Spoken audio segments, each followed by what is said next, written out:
Good viewer, you are watching Exert Us. This is because Exert Us makes you feel good, makes you feel fulfilled. You are enjoying this. You will continue to watch Exert Us for a long time to come. You want to subscribe to Exert Us, and you will. You will like and subscribe and share. You will tell your friends. Tell your friends about Exert Us. Your friends will come to like Exert Us, much as you are liking this right now, as we speak.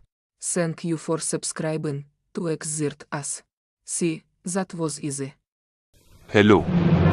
Welcome to the Exert Us.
Synctank.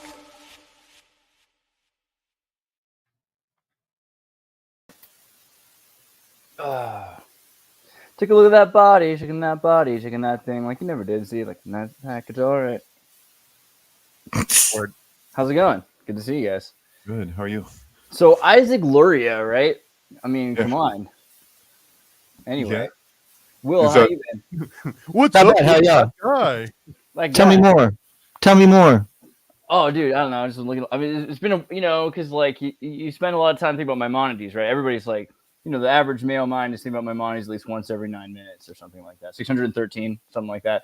But it's less common that you're thinking about Isaac Luria, which is weird because you think. That's all I'm saying. But yeah, Will, how are you? Not bad. What's up, guys? What's up, guys? What's the stories? Oh, I don't know. You awake, David? What's happening? Well, Isaac Luria, like what he wrote, like a few poems that are known. Like there's not really much from. He's kind of almost like a Socrates character, except I guess Socrates had nothing of his own really survive, and it's all Plato. But Ramak regarded him as his teacher, but we really don't know that much about Isaac Luria necessarily. But like what is there is a lot. So. Yeah, I mean the idea of Baruch and the different choices of the 613 mitzvahs you're supposed to do to commit atonement so that you can bring back the Messiah, or like the Day of Atonement, like the true Yom Kippur. But this is also at what leads to like Zavai, like the idea of this like antithesis to the Messianic complex, right? Kind of it's all because early openness to like printing press through Isaac Luria made Kabbalah popular. That's true, Right. actually. When the printing press was first developed, all the first books to really be created through it were all like ancient text, and so religious text, and so they actually ended up going through. Generally speaking, there might be exceptions here, but like they went through even the esoteric religious text before they started. Like it's obviously started with the canon, like the Bible, and then they went on to like even like all the old Kabbalistic text was like done before like regular things. So it was all prioritized, like what do we want to save, kind of deal. Yeah. I mean, so what do you think, though? I mean, in terms of influence, a lot of what we understand about the Tree of Life these days, would you describe it as like Lurian? I mean, because like his influence, isn't that kind of the deal? Like the explanation to the common about the Tree of Life or the feminine? Is that, how far would you go with that?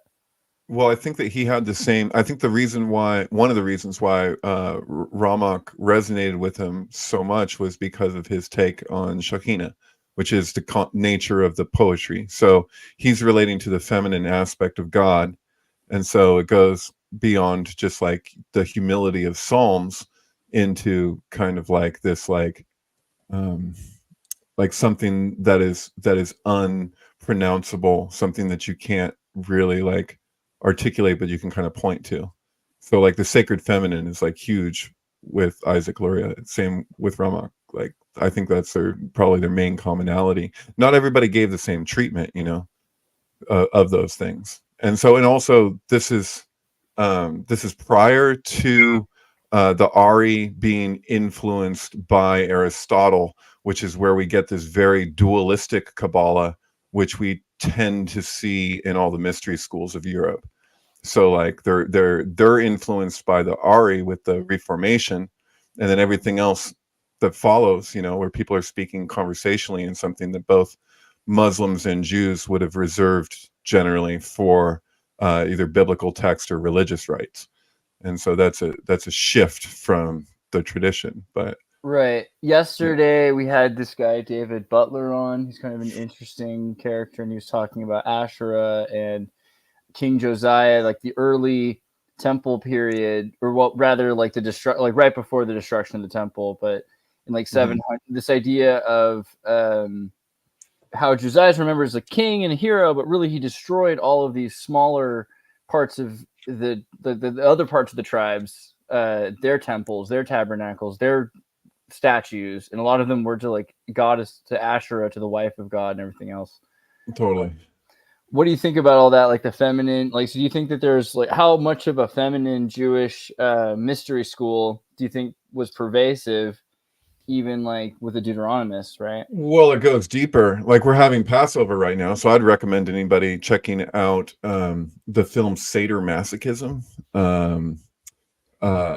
It's basically this communication around the idea that there was a kind of a root religion which was so female based that got kind of like hijacked or whatever. Like this is my feeling, like when people talk about like the Illuminati, like I think I've talked about this before, but I'll say it again, that basically like there's like a principal phenomenon that, or this tendency of people to take some organization that's held in a certain high esteem, it's held in high regard, and then kind of like infiltrating it and then saying we're the real secret order of the thing, or we're like the real root deal, and like we're the real Templars, you know, and then like taking in members from the outer organization and then kind of like subverting or like you know, kind of redirecting what the agendas of those organizations are. And so like we see that over and over and over again, like even in culture war stuff today, you're like, well, this started with a lot of integrity, what happened? And it seems to happen even quicker than it used to. Oh, there you go, the Illuminati trilogy. Yeah, exactly. Yeah, that's like exactly. Right before you showed up, I was like reading this and telling these guys that's basically what happens at the end. Is it's revealed that the individuals who are fighting the Illuminati are like the fifth pope of the Illuminati. That's Sure. like the big reveal. Yeah, don't like don't make me get my Russian literature down off the founding members. I'll grab the Victor Pelevin. Don't make me do it. I mean, like the same in Generation Pi and Babylon, like the Russian literature, right? Like they get him to. It's like, why am I in the Eyes Wide Shut clubs? Like, why are you named Babylon? Right. This sounds like the threat of co-masonry too. Like within masonry, there's, I think, like one of the biggest boogeymen is that someone's gonna take all the teaching. They're gonna Joseph Smith it, you know what I mean? And that they're gonna be like, "Oh, great teachings you got there." You know, it'll be a shame if someone made it a little bit cooler and more modern. You know, and there's a lot of effort to like stomp that out and make sure that this kind of thing doesn't happen. And it squares only. And tell me if Right. this is like the wrong take here, but I'm just a bumpkin, and I learned this today watching some videos that Andreas posted, and it sounds like this whole concept of like embracing the feminine and a lot of the Kabbalah that we talk about even on here, Yeah. it's just kind of like he got there first. Someone got there first with the printing press, and they kind of Vaticaned it, where it's like the first one to make it convenient and standardized and say like, no, look, we've done the research. No, Here's the way that yeah. it needs to So go. you got to finish the rest of the Butler video. Basically, what happens is the King Josiah period, they murder, like, so there's like 12 or so tribes. You've heard this, you know, like there's a missing, the lost tribes of the 12 tribes, right? Blah, blah, blah, blah, blah. 12 Right. tribes. But these tribes are supposed to be different tribes. And so the Reubens and the Cohens and everybody, they work together. They're coming out of Egypt together. They're doing things together, but they're doing different things. Like the Cohens do the Aaronic priesthood. They're doing the sacrifices. You know what I mean? And then there's like a Melchizedek priesthood. There's even, it sounds like Moses' sister Miriam is doing, she's a priestess and doing like the highest order of like sorcery level stuff that Moses can do as well. So that's Is that all. the Hollywood tribe? That's like the Hollywood tribe. Yeah. Like that's like the Clint Eastwood. No. Who was it? Is it Clint Eastwood? Clint Eastwood. Who played Moses in the Ten Commandments? Oh, Charlton Heston. Charlton Heston. Yeah. It would have been weirder if it was Clint Eastwood. But yeah, I'm glad. It would have been great. If it was. So Let my people go. I'll do it. Pharaoh, make my day, Pharaoh. Sounds less naggy than the one that you usually hear. Fair enough. And he Yeah. has like a little orangutan that is his sidekick, like nothing but loose. There's any which different- way but loose or something. There's different Yeah, tribes. yeah. Some of the tribes have different, like, you know, the different rings of the Captain Planet. Some tribes do one thing, one tribe does the other thing. And then when King Josiah gets to power, by this point, Melchizedek and they're not really doing like Jedi stuff anymore anyway. And so they kind of take over, destroy everyone else's temples. So you have to do your atonement stuff through our own temple, like come to the DC headquarters to do your taxes, basically, and kill all the priests, this is in the Bible. This is the official story. Like, hey, Josiah murdered all the other tribes' priests. Right. I don't know. Like I've seen a lot of like different ideas around Melchizedek where it's like this line. So like I think it's associated with like the messianic line, right? Like you have like the house of David and then their bones removed and burned on the altar to defile it. Like he defiled the altars of the other priests, so like Reuben priests could not do Reubenstein anymore. Like they made sure of it. Like it's pretty much. So this guy's like the worst, and that's like the erasure process. But they don't win. The Deuteronomists don't win, right? Yeah, that's the thing. So there's still like the idea that like how legit is that if you dig up someone's bones and burn them and smear the ashes on an altar? Is that like the ultimate mic drop and like there's not you can't come back from that? I feel like what it is worse because what it is they go in, kill your priests, take the priest's bones, and then burn like a bonfire of the bones on the thing to like make it defiled. They're like they've done everything they can to like now your priests are dead too, but like they're made into the defilement itself, you know. So no one can even fix it. What were you texted me something, Andreas, about priestesshood? The Kohenot, like this idea of because there's a thing, right? Like this idea that the female Miriam, Moses, that they had some, you know what I'm saying? Right. Well, there's the acronym of Yisrael in the first place, which is not just the patriarchs, it's the matriarchs as well that were, you know, married to them. Bless you. So it spells it out, you know, and they're buried together. So it's a sound argument. And that's from the Tanakh somewhere. I mean, is that, you know, or is that actually in the Torah? Is this kind of like Isis, Ra, Elohim? Like, what do you mean exactly? Like if you can look up the Israel acronym, and if you type in matriarch, patriarch, you should get what their names are. So like, I believe the Yud would obviously be like Yaakov, and you know, you just go through them. I think there's is the Shin Solomon or something, and Raish is a Rachel probably. Sarah, Rebecca, Lamed Rachel, is Leah. Yeah. There you go. Yeah. So, but you can sometimes you'll find charts where they just show it. You know, here's Israel, and then here's the corresponding matriarchs and patriarchs. Is there like a timeline for when the books of the Bible are written? Like, could you see when what Well, book was written during dude, what period? that's the thing. Because So I'm somebody who would argue that in Occam's razor, in all likelihood, what we see as the gospel was probably written shortly after after Jerusalem was sacked, even though it's written as though it was before. Because it'd be like us, like if we didn't have recordings the way that we do, if you couldn't prove it, it'd be like post 9/11, we're gonna write like a whole story about predicting the thing, you know.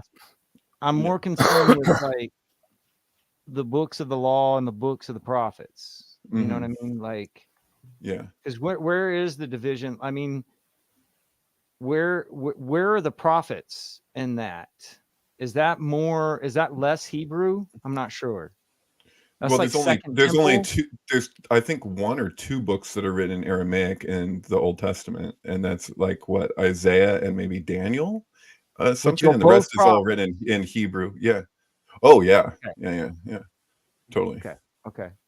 I mean, Isaiah, you don't get much more prophetic I don't than that. know. I don't know if it's in order of time or not. I don't think it is. No, and also it's not. And also, there's revisions in like books that are referencing other books, and then when they use quotes of God from other quotes, and like they pick. So it's points totally when they reassemble. stuttery.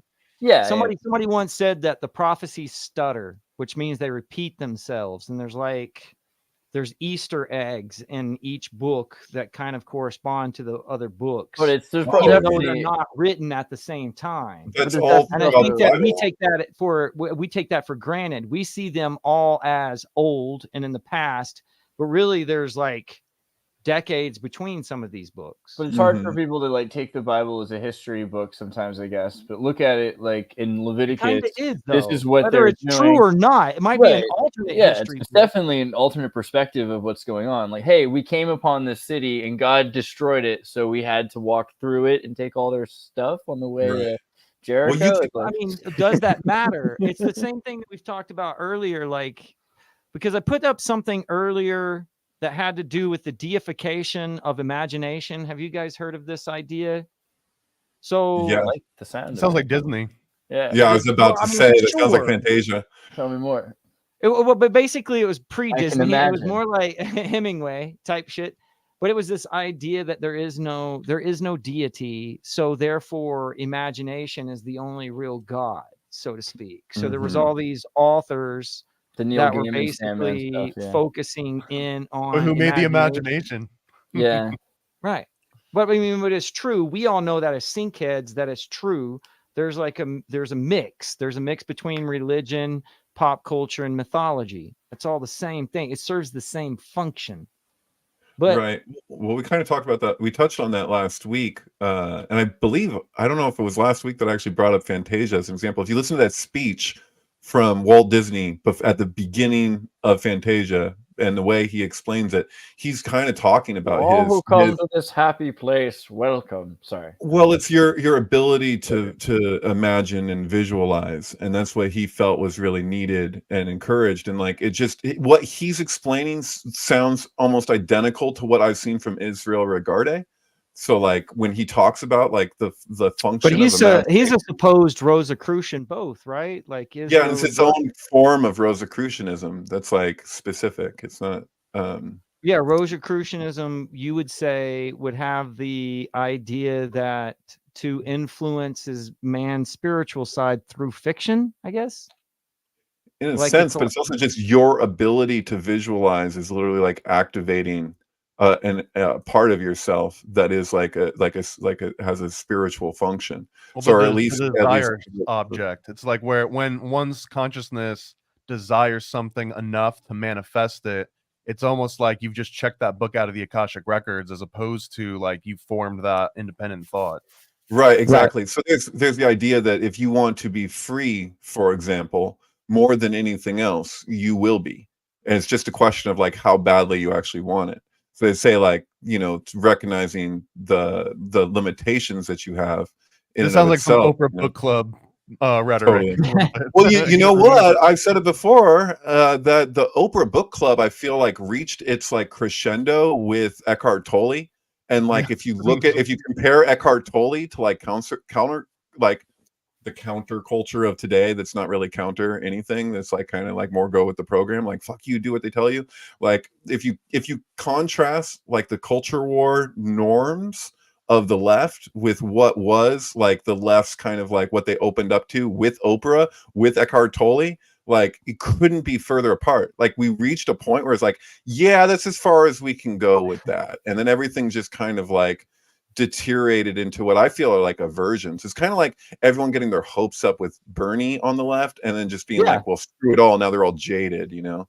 It's like, I mean, it's an interesting idea because a little fun fact for Synchronistic History, one of the first blog posts by the individual who coined the term synchromysticism named Jake Kotza, on his blog, the first post that went viral was where he actually went through and picked up a whole bunch of books that were like the Illuminatus trilogy and Occult, Aleister Crowley, and he stole a whole bunch of Oprah book club stickers and put them on all of them, and then put up a post. This was like back in 2006, to where he had like bought them and they all were bought with the sticker on them. And that was picked up by disinfo.com and made him go viral. Right. As if we didn't know but that. He was anyway. also obsessed with Eckhart Tolle. I mean, it became Eckhart Tolle, and there's synchromistic blog post on those specific episodes of Oprah, where Oprah was like highlighting Eckhart Tolle. I remember that clearly. That was back in the days, bro. Yeah, we had to go up the synchromistic mountain. Oprah was wild, dude. I don't know if she still is. I try not to pay attention. I try not to stay like in the sight of, the eye. But Oprah's got like these, like, The Secret and all those books that she was trying to get out for people. That's the thing, is that you have, and Eckhart Tolle couldn't be further apart from the quote unquote secret. Like the Secret is basically just taking like a couple lines from like the Kybalion, the Emerald Tablet, from the Emerald Tablet, but exactly. But it's like, and then they just like ignore everything else, and they're just like, it's all about manifestation. In fact, the Secret is almost the same thing, as far as I can tell, of like Madonna Kabbalah that isn't Kabbalah, that's like very materialistic, very material focused. But it's almost borderline divination. Yeah, exactly. Like fortune cookie shit. Yeah. Kabbalah fortune cookie. Well, they want, it's all about like basically people who have money wanting to basically like feel good about themselves and to not feel guilty for that, and so you can kind of like sell that to them, like to relate to things in a guilt-free way, that they might otherwise be like, oh, I don't know, do I deserve this? But they'll be about abundance, about manifestation, and you're like, dude, I manifested this cup of water. And you're like, dude, the waitress, she came over, she poured your water. Like, you didn't manifest that. But it's like, there's a little Rosicrucian to that, man. You know what I mean? Because I always feel like one of the parts that I can't get over on some of those ways of thinking, where it's like, if you're poor, like it's because you just didn't want it enough, or if you were like born crippled, like as you were forming, or it's like, your soul just had a really crappy soul body like selection process, or like everything that you do is a result of not having enough oomph, you know what I mean? And it's like, but it's like 700 Club in spades. You remember like the 700 Club, like Christian shit? Whenever a tornado would go through Kentucky, they would be like, "Well, it's because you." This is where like Fritz Springmeier and Ted Gunderson put their teeth. Hell yeah! How do you want to go about it? Like, do you want to blame like prostitution and like vice, like this is the contemporary solution? You blame, there's the world today, or do you want to say it's because like 7 generations ago your grandfather did a goat? Because like that's the way, like, really people are one goat, and that's all he's known for. But he designed bridges. He was like he was a contributing member of society, and it was just that one goat. And 7 generations later, dude, like everybody's still in that's trouble. all anyone wants to talk about with him. It was just one night. He got carried away. He had a little bit to drink. It could be something that happened. One goat night. It could be something that's happening right now that you can fix, or it could be something that you're generationally processing, right? And so that's like the Hindus have like the Agori, and I talked to Knowles about this idea of, like they live super hardcore and will like eat hands if they have to, and like pee on CNN guys. I think we talked about that, which is pretty Is this sweet. where Michael Rockefeller went? No, those are the gay That's Papua New cannibals. Guinea, yeah. Yeah, but no, in India, this is where just be like the Agori. Do as the Agori. No. You'll see these guys. They're not that far away from things. Like in Haridwar, they're like right on the other side of the Ganga, and they'll just like hang out, and you'll see skulls. Like they'll have skulls around them. Like you're like, those are real human skulls. They're just kicking it. What are you with. talking about, man? I smoked weed with a guy who looked just like that at a Stephen Marley concert. They might look like that, but are they actually like, just like around dead bodies all the time and just being Shiva like Name wears 3 body parts you've eaten. Shiva wears snakes and skulls in order to attract the demons on the way to Hari, so it's all all good, but that's the thing is like you could be in a really horrible situation in life and then you're like, I'll go Agori, and all of a sudden you have to do all this karma processing every day or else you could die because you're supposed to do it every day. So like you could very quickly move what might take you 7 or 20 generations of your family's lives and things like that. You could all of a sudden you're like famous, and Agoris, or they can become very successful, like from being an untouchable essentially up to being a millionaire in status and everything like that. But you can lose it all and die like instantly if you step out of line, and probably lose like 1,000 generations of karma if you upset a god, which is kind of like Knowles' perspective. But that seems like even if that's just a metaphor, that seems pretty realistic too. Like you gotta be careful about that. Knowles is very much onto something, like I don't always agree with everything that Christopher Knowles says. I see you having a reaction to this, but it's true. I meant the other Knoll, but I meant our friend Noel Doss. Yeah. Oh, but it's interesting. Chris we can shift to that for a second too, because I just saw him the other day and I was thinking about Chris Knoll also. So. Well, they touch on similar.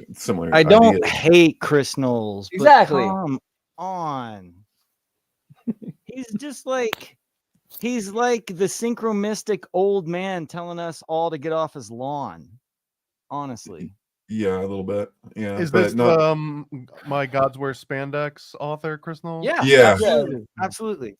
Respect. Yeah, I don't want to be like, he doesn't give a about us, bro. I don't want to be the kid in baseball. He doesn't have to. And it's just like, you know what? I can't. Nobody but us knows who he is. We are his base. Like basically what you're saying is like it's the whole like Disney problem. This is the Disney dilemma. It's not the trolley dilemma. You might be thinking of Freeman Fly there, but if your fan base is on the railroad tracks, do you switch tracks? Well, I don't know, man. The thing that scares me the most about seeing like the kind of posts that you're probably referring to is it just makes me worry about getting old, because it's like seriously, because it's like imagine if like at a certain point you just start thinking that way, because that's what happens. I don't think you have to worry about getting old. It's really about like the grumpy old men is the perfect metaphor and plot line. Like, do you want to be Jack Lemmon or do you want to be Walter Matthau? And like, yes. Walter Matthau seems like he's the one that has all the fun always, every time. But there's a balance. Like those, they are the yin and yang. But it's the perfect like blueprint for getting old as, I guess, a white man in America. If he needed to be specific. Dude, who's that tap dancer from the 1920s? He's super cool. Putting on a Ritz. There's just so many. I can't. All I can think about is the Pepsi can from Golden Child. No, Peter Boyle. Fred Astaire is the ultimate. If you're gonna have to be some, hold on. Okay, well, I guess what I wanted to say, if I'm going to talk about Chris Knowles at all, is I don't have a problem with just for the record. I don't. Fred Astaire was tap dancing when he was like 70. Of course, we didn't land on Plymouth. We didn't land on Christopher Knowles. Christopher Knowles landed on us. That's what I'm saying. Right. Okay. Well, what I want to say is that over the years, like going back, and you talk about like that Secret Sun blog, there's always these things that I'll reference that checked out that I saw there. See, that and like old, I don't, tap dance, I didn't retain everything, but there's certain things that they've stuck with me where I'm like, and where did that come from? It came from Christopher Knowles. Like that's not that. I do not detest that. I do not say it's like you're in a like. We should have him on the show. I mean, I guess we asked him, You and had then he him on wanted the us show, to. and he thought he was on my show. Like it's What'd you all say? goofy. He didn't. He was like, "Oh, it's way past 42 minutes now, guys." When you guys, Are you talking about when he was on our board years ago? Point.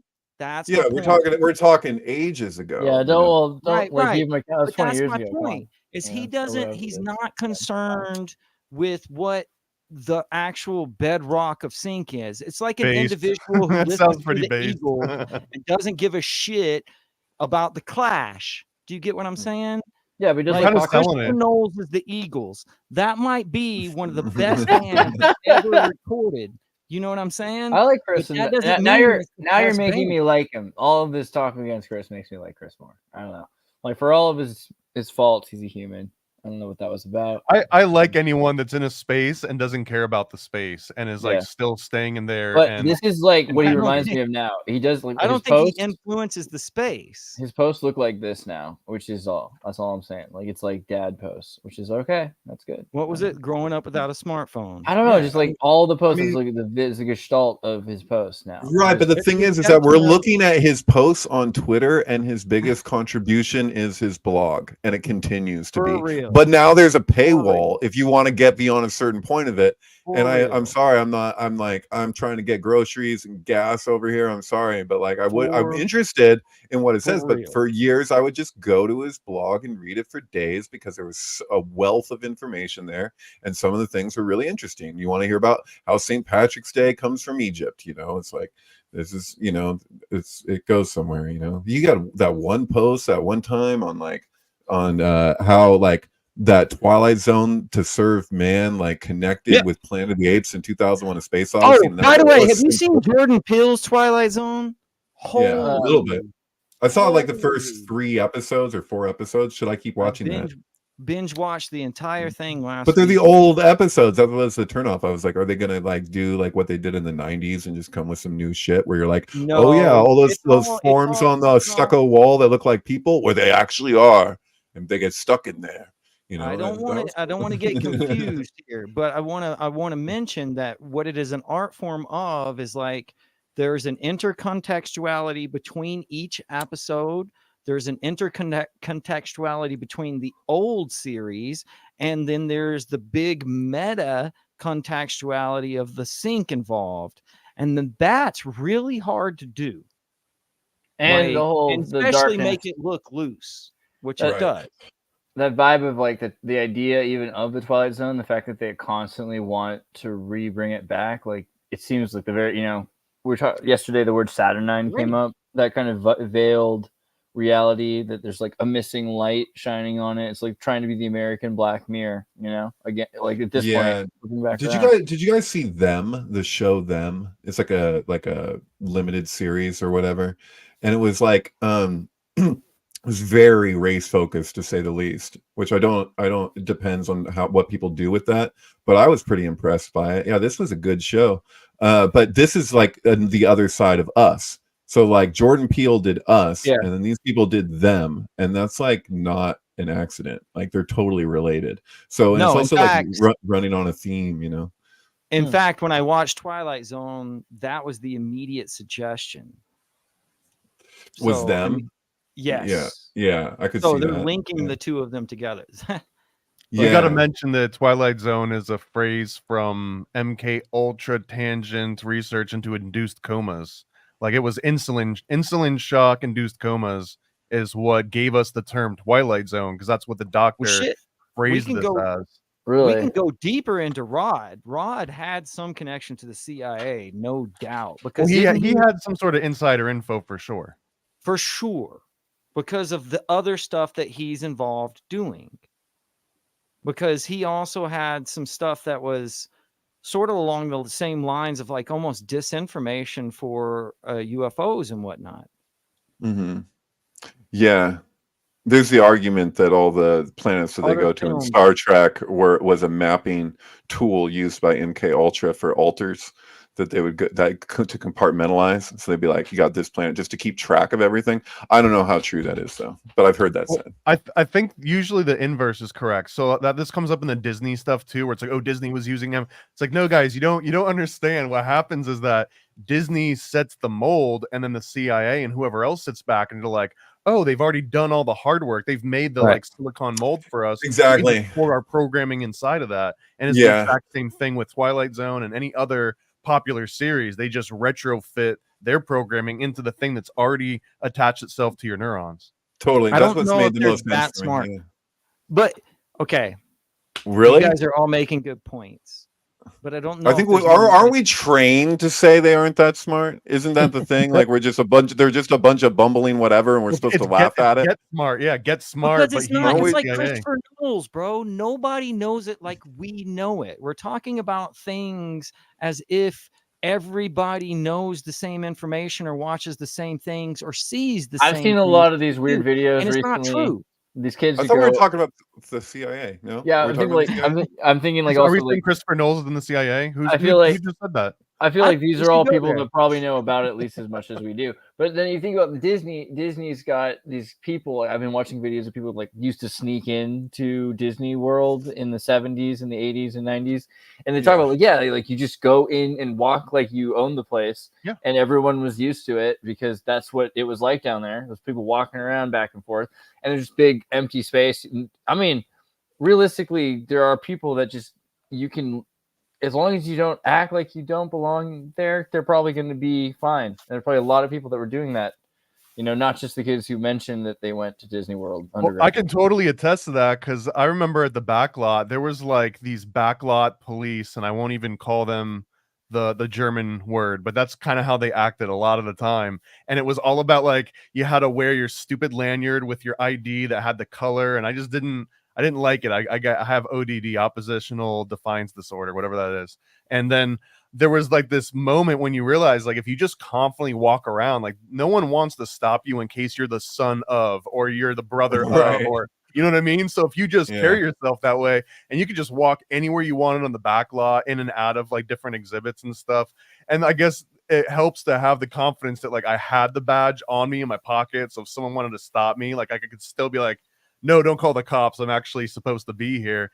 But it was just like the stark difference because I had a castmate that I would work with, and he didn't have any of like, he wasn't puffing his chest up and like walking anywhere with a purpose. And if someone would like make eye contact and start walking, he'd do like, hey, someone's coming. And, just by having that kind of body language, it's like the person knows that they've zoned in on the right person. But I would just keep walking. Like, I don't know this guy. You know what I mean? Yeah, Meta Egg, you pulled up Fred Chrisman. All right, I gotta ask, who knows who this guy is? Paranoid American, you gotta know who this guy is. Paranoid. I might not know him by name. I'd have to read through this right here. Okay, well, just read what it says right here. A fighter pilot and later educator from Tacoma, Washington, known for claims of paranormal events and ties to 20th century conspiracies. In 1946, Chrisman claimed to have battled with non-humans in caves during the Second World War. The following year, he attempted to convince two earlier flying saucer witnesses that lava rocks were in fact debris dropped from a flying saucer, and that like he's one of the first people to ever have written into amazing stories and have claimed to have seen a flying saucer.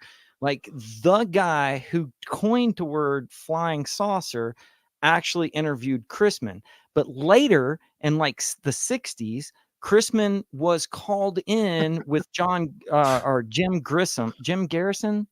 No, I'm sold on this movie title right here. Is this a real movie title? This is a cartoon made about the things that this man has written about. Like Fred Chrisman wrote, he's written about everything from JFK to fighting devos inside of a cave once he crashed. However, if you look at the the Select House Committee on Assassinations on an individual named Thomas Beckham, because it's recently within the last decade been no, Thomas say H. Beckham, say Thomas Beckham, and say JFK, or yeah, JFK. There we go. That's what you want right there. If you read this, holy shit! It basically pins Grissom as CIA, and he was an individual who intentionally like put out false information through all, like he was associated with Project Blue Book and would write into comic books and pulp magazines to change the narrative of stories that were gaining ground. Does that make sense? Yeah. Is this guy connected to the guy at Giant Rock? Where they had the first biggest UFO I know what you're talking about. key? No, this guy Chrisman Are you sure? I'm pretty dang sure, because Chrisman is associated. If you've noticed, okay, so if you've noticed on Netflix, there's a series called The Octopus Murders. Have you seen this? Danny Castellero, yeah. Well, okay, so Danny Castellero, the individual who developed the computer program, correct? What's his name? Dang it, what's the dude's name? He's in that documentary. His name is something in peculiar. So let's say the Promise software developer. He worked for, or Chrisman worked for this guy's dad. And he was the guy that in the series, you might notice that he was picked up from the prison. You remember? Inslaw, where is his name? Nope, go back. Dude, there's a sync right there with William Barr and his dad and doing Astonishing Tales type work. Well, yeah, that's what I mean, if there's any proof, Bill Hamilton is the guy who owned Inslaw, but there's an individual who made a back door for the U.S. government. And he is specifically mentioned, I mean, he's interviewed in that documentary, but his dad owned a public relations company in Tacoma, Washington, that homeboy Chrisman worked for.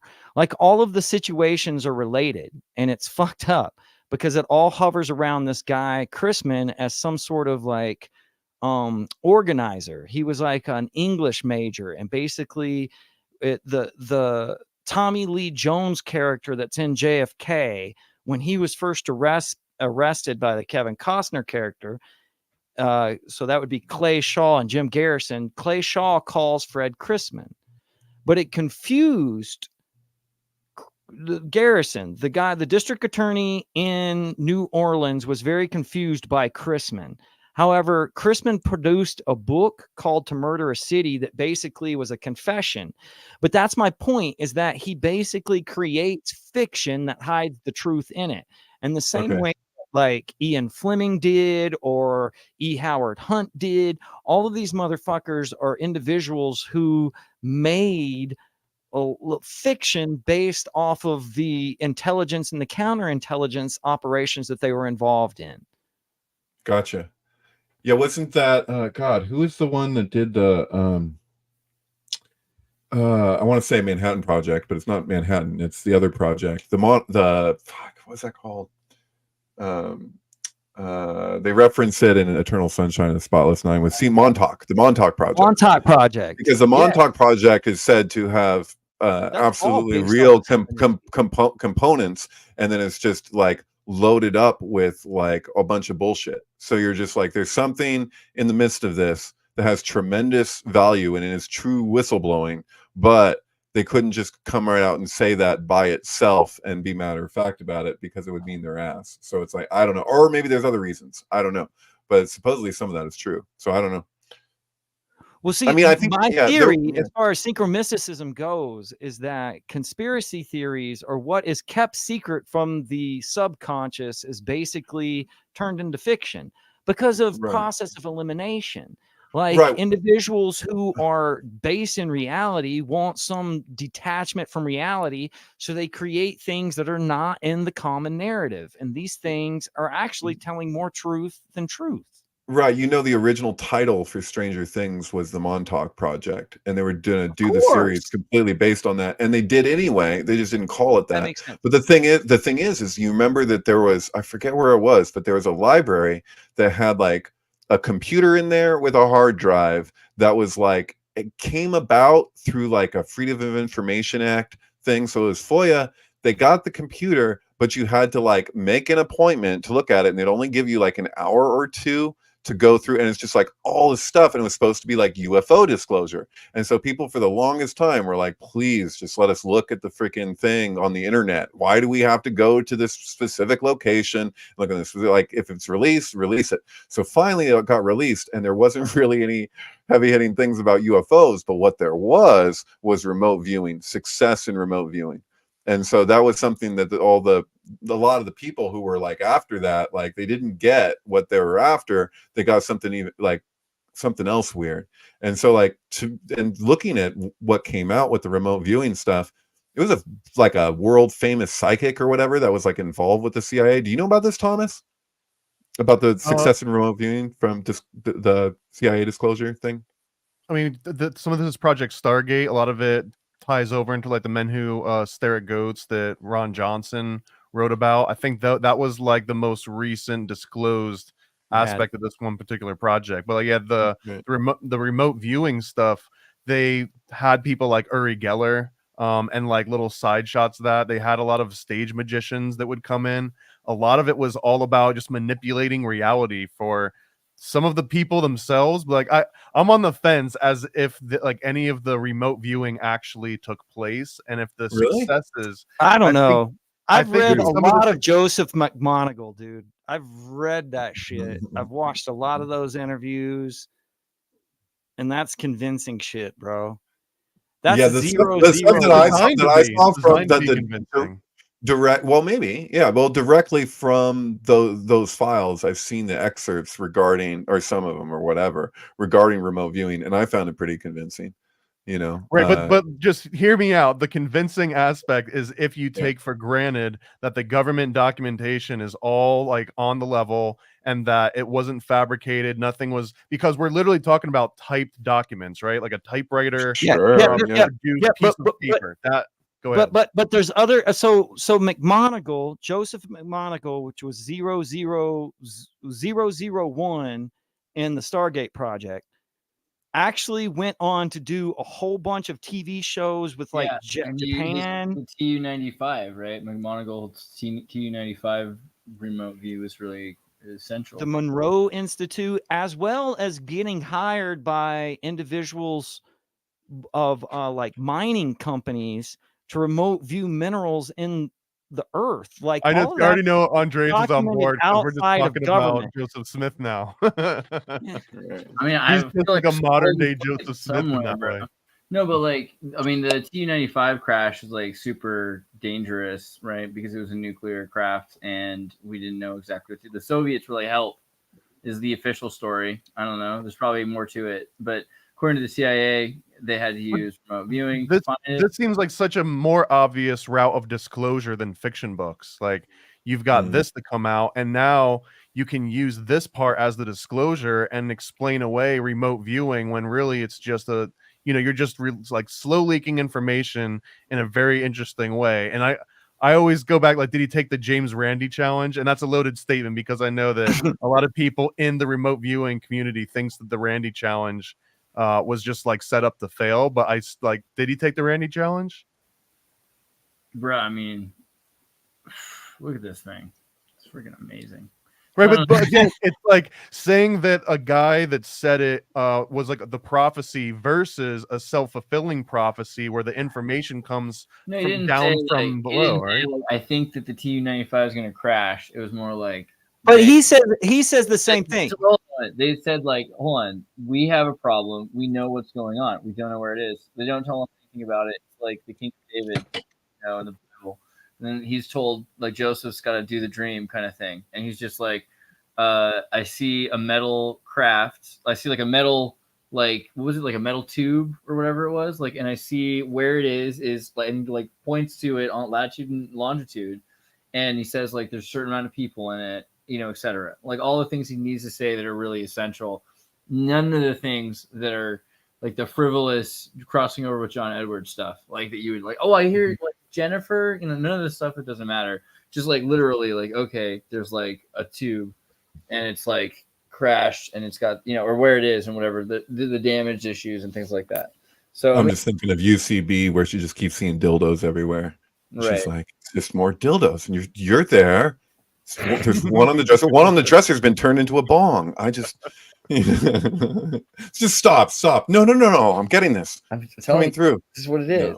Yeah. But you know what? That kind of thing. So it's like Aaron Rodgers slips on the field, right? That guy, freaking somebody said it on Twitter. They were removed from Twitter for imitating the CEO of Warner Brothers. But they said it like they're like, in 2.5 hours, Aaron Rodgers is going to slip on the wet MetLife Stadium and tear his Achilles tendon. It was that specific. And then 2.5 hours later, that's exactly what happened. And when you look up to like debunk this, all they do is debunk that it was actually the guy, the CEO of Warner Brothers. They're like, no, that wasn't really him. And it's like, but they didn't debunk that the tweet went up and said like that. the protocols, man. This is like my exact thought on protocols, where it's like, okay, it's a forgery, it's a plagiarism. They changed the A for the B, but like it's kind of crazy how some of this stuff is on point. Do you have another explanation for that? It's either A, remote viewing, or B, Pulp Fiction, your ass goes down in the fifth. I think it's fair to say like probability driven like awareness of things is probably more useful. Like it's proven. But the Achilles tendon at the time too of the when game. you don't know something and you need to do something without data, like what are you gonna do? Not try it? And so it seems really interesting that being able to predict where the chemical or the nuclear, like the chemical weapons destruction facility the Soviet Union built in Lithuania, right? That was found with remote viewing through Stargate project, right? Like there's a number of examples of Soviet bases that were found through Stargate projects, and the Soviet Union is really big. I mean, like it's not. There's a lot of places, a lot of things could be. There's a lot of different factories, a lot of different places to like accurately figure out where one is. Like one would be cool. Right, but I just don't know how much I trust the Stargate documentation of the claims of that when it could have been that they were on cocaine and that they cheated in some ways. This was before they did anything bad. They were telling the truth at this point. I don't think that it all relies. In fact, I throw out all of the only evidence that I give credence to the Stargate project is that it lasted for 30 years. So there was a lot of money dumped into it, whether it was money laundering or what, I have no idea. But the fact that it lasted for that long and that many different like agencies were using it, right? Who cares what the documentation is? The fact is Joseph McMonagle's documentation goes far and beyond. How long does the military go, once right? he had been released, which is in the 90s, he's done stuff far past that. And, how long can you like I classify said, Japanese TV stations would put him on TV shows, and he would find like they would go to like he would remote view where missing persons were, and they would find the missing persons. Okay, so you can classify a document for 25 years max, right? But a corporation can keep a trademark indefinitely, or keep a copyright for like, what is it now, 100 years because of Mickey Mouse, or they can keep a trade secret as long as they want. So moving things further away from the corporate, like from the state doing it to like from the agency doing it to corporations, is further proxies of deniability and of never having to say, like, because now we're like, oh wow, in the 90s we're seeing all these documents they saw of MK Ultra stuff, but you're not going to see that anymore because of privatization of remote viewing. So I don't see that. I just feel like people don't go through the files. Like people, I think that, and this is the same thing that I've like witnessed with like Wilhelm Reich or David Koresh, is like, I went and I like you putting those names side by side. Perhaps they're related. No, but like you go into like David Koresh, and then I went and gave quotes I gave quotes directly from the FBI files into like the David Koresh survivors Facebook pages, and I was immediately questioned on where that I got those quotes from. But the only reason I did that was to fish out who had actually read the files. Right. Nobody. Dude, I feel like did I mention to you the Jay Sebring documentary I watched, where it was like, this will be fast. It was like, Jay Sebring's good friend being interviewed like post 2000 sometime. It could have been 2010 or something. It was like his good friend, and he's being shown the actual documents from the police at the time, like, and what happened to Jay Sebring. And he was like, I don't believe it. I can't believe, like, that's I've been, for all these years since 1969, not knowing what had actually happened with his friend, like, and because he believed the media at the time. So he was just like, he's good friends with him, but what else does he have to go on but what the media was freaking saying? It's like the JFK thing again, and the fact that the Zapruder film wasn't seen for a decade. I think we take that for granted because we were all born past that. You know what I mean? So we were all shown the Zapruder film when we were 8. But when you really think about it, like, things can be suppressed for a long period of time simply because nobody's interested in finding it out. Like, everybody's busy. Right. Well, the Zapruder film's crazy because you can see where they doctored it to not show how the vehicle slowed down like it did. Because there's all the reports from people there saying it almost came to a complete stop, but they recut it so that the frames per second, and you can see that shift. You know, I mean, I guess maybe you're looking at a reel, so who knows? But looks doctored to me, and it does. What we see in the Zapruder film does conflict with official explanations of what people witnessed at the time. Also, it's at the wrong angle. What you want to see is the other side of the road. You know, the way that the camera is faced, it should be on the other side of the road if you wanted the ideal, because it came, you know, the back and to the left thing, it came from that side. I go with the everything is a rich man's trick thing, where he was shot from a sewer drain 15 feet away because that drain actually does exist. And the guy at exactly where they say it does. And I went to lengths to like with that shit. Like, if I watch something like that, dude, I have to like pause it like crazy and just like check like what the fuck. But yeah, no, they know who in all likelihood got the headshot of. I want to know what Paranoid American thinks of JFK. Well, I saw a really long article on this, and I dug deep because I found a specific claim that I had never heard this before, but it was called like the 8-shooter theory, and it was all of them. It was Oswald, the guy in the storm drain, Grassy Knoll, that literally 8 different people took a shot. That's what I'm saying too. That from what I understand, they timed it that they would shoot it once to ensure that they got that shot, because this is the moment. So many people involved. Apparently, they have all the bullets accounted for this as well. And so they basically they did it twice and fucked up both times. Shot the driver in the arm. And then they still missed the kill shot for Kennedy, and so they say that the third round was only one person. The first one was like 8. The second one was a lesser portion because people who you know were going to get the next shot. They fucked up again, and then the third one came from the sewer drain. I actually ascribe to that. Do you remember, David? Do you remember interviewing Adam Go-Rightly? Yes, great interview. I asked him to come on this show, and I shared him a link to one of our shows, and he responded with, "No, I think I'm going to pass." And I'm like, "Damn it, come on!" But because anyway, when he gets on your show and he's just like, "I think in some like multiverse, all of the conspiracy theories about JFK are correct." Right. Well, he's obsessed with that guy Thornley that testified, who was like the founder of Discordianism, who was very close with Oswald, and like again, he's written more than one book on him. Is associated to Chrisman. In fact, all of them went Beckham, Thornley.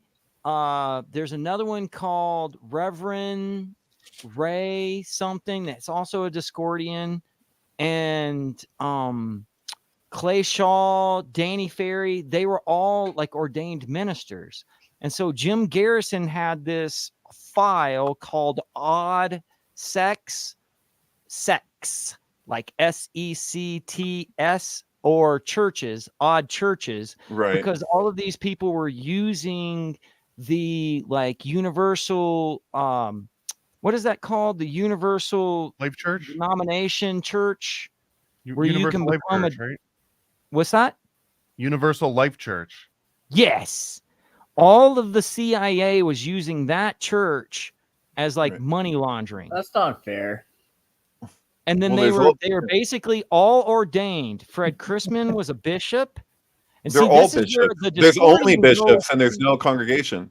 Don't It's call all it bishops. John Wilson, who was a Discordian, who basically created Operation Mindfuck to convince everybody that the Illuminati was. Look, if you're not a minister in the Universal Life Church, you're doing. I'm ordained and I've actually officiated 2 weddings now. Yeah. so This yeah. is in the 60s, though. I've been Everybody ordained in New before I Orleans, could where drive. Oswald was Everyone's ordained doing it. minister because it had to do. And Beckham, in that earlier interview that we were talking about that you put up, where the dissertation he did in 60 or 70 or some 78 or what, the whole select church commission on assassinations, Beckham basically says that everybody had a key to the same church, which is where the Oswald was going towards, because they would use the church as like a meeting place or a safe house.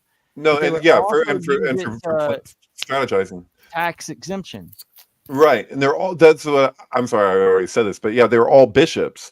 So like this is the same thing that Peter Levinda talks about in Sinister Forces, right? Have you read that? Sinister Forces? Yeah, by Peter Three-book Levinda. series. Dude, it's 3-book series, and I think the first book of the series goes into that more. I think they all kind of do, but the first one addresses the church where I think you're talking about the same church where these guys were all bishops, and there's no people. There's no people belonging beyond them. It's just these, and it's like, yeah.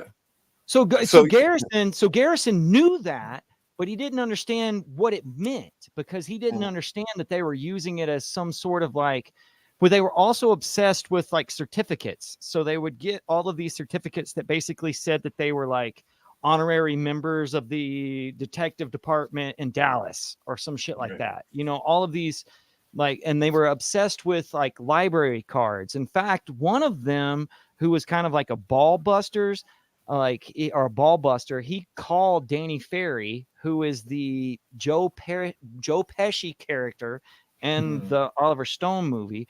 So he calls him and he says that when Oswald was arrested, he had Danny Ferry's library card on him, because they would use these certificates, or they all had like PhDs that were like from diploma mills. Yeah. You get what I'm saying? And then they would use these diplomas to go get library cards that told them that they were doctors. So they were all doctors and they were all ministers.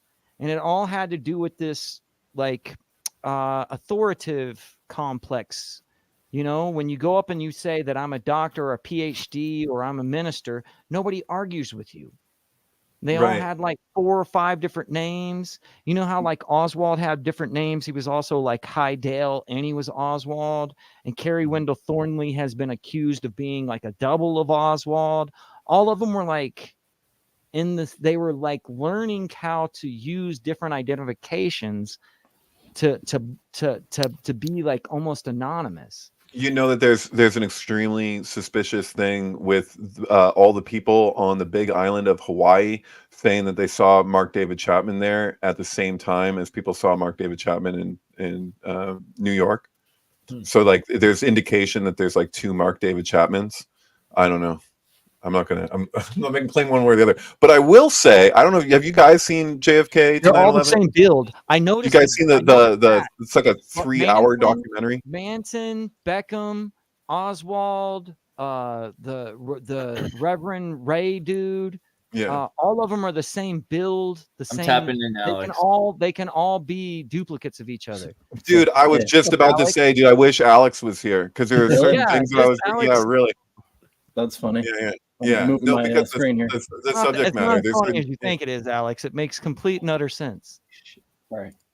I had a double. I was getting overlapped with 2. There were 30 people talking. Go ahead. Okay. So what do you ascribe to the idea postulated in JFK to 9/11 that Officer Tibbet was actually like that in the plane ride from Dallas to Washington, that because there's indicators of this that I can't debunk, that one of the world's leading plastic surgeons took the face of JFK and attached it with wax to fucking to Tibbet, because his gunshot wound reflected the angle that they wanted to argue. Because if you even just looking at the Zapruder film and then looking at that autopsy photo, it's not this fucking same place. Like it doesn't look like the same place. And I remember even as a kid being like, that's weird. Because it's like, that argument that you're actually looking at freaking Tibbet, because the guy who did the autopsy on, who was leading the autopsy, who had never done a gunshot wound autopsy before, but they put him in charge of JFK's body, and with and they were all the people looking at it had all these like people like kind of restricting them as they were trying to look at stuff, and he describes like this like waxy shit on his face that he was trying to understand what he was looking at. David, ask a question. What? Ask a question. You're asking me to ask him a question? I'm first of all, I'm giving you an explanation of the thing, and I wanted to see if Alex, there's other things I want to ask too, but I want to see Alex's take on all of that, because I bet you're fucking familiar with it, are you not? A little bit. I didn't, honestly, not that specific theory, but there's definitely weirdness around the Tippett thing. Like, there's something strange about that. Like, who was that guy? He was a double of some kind. I think I've heard that he was a double of one of Lee Harvey Oswald's doubles. Right. I have no idea though, so I look stupid now. So okay, thanks. Whatever. No, you don't. You got another interesting element to that whole like emergency air surgery where none of the surgeons were allowed to do their jobs. They apparently, like, one of the best trauma clinics in the entire United States was not even that far away, and they opted not to include this like more highly advanced, more capable, and instead like put them on a plane, we'll figure it out. It was like a really odd situation where it clearly feels like if anyone in power saw this going on, like this is the chance. Like if you're gonna make a move, right? If you're gonna try and like usurp or do something, especially if it was pre-orchestrated, right? The only way that nothing weird happened on that plane is if it all was a spontaneous assassination that no one saw coming. If there was even a tiny chance that it was pre-planned and anyone that was in the know was on that plane, then the entire operation on the plane was part of the plan from the start. No? Right. Yeah, Well, but then like they really should have done, like, it would have been better to do a Darth Kennedy. Like they could have, like, think about it, like the $1 Million Man was out. They could have done this whole thing where he was like an animatronic Kennedy. They controlled his brain. That's what they should do with Biden. They already had that though, but it was through a syphilitic brain Kennedy instead of like a Darth Vader brain Kennedy. But like, imagine if you could literally, like, these days, you could Neuralink the president. He falls down and like, oh, we saved his life, and he's like, man, be great. I recently discovered and laughed at the fact that so LBJ was sworn in at 2:38 p.m. in the afternoon. So that means JFK's last minute or whatever was 2:37.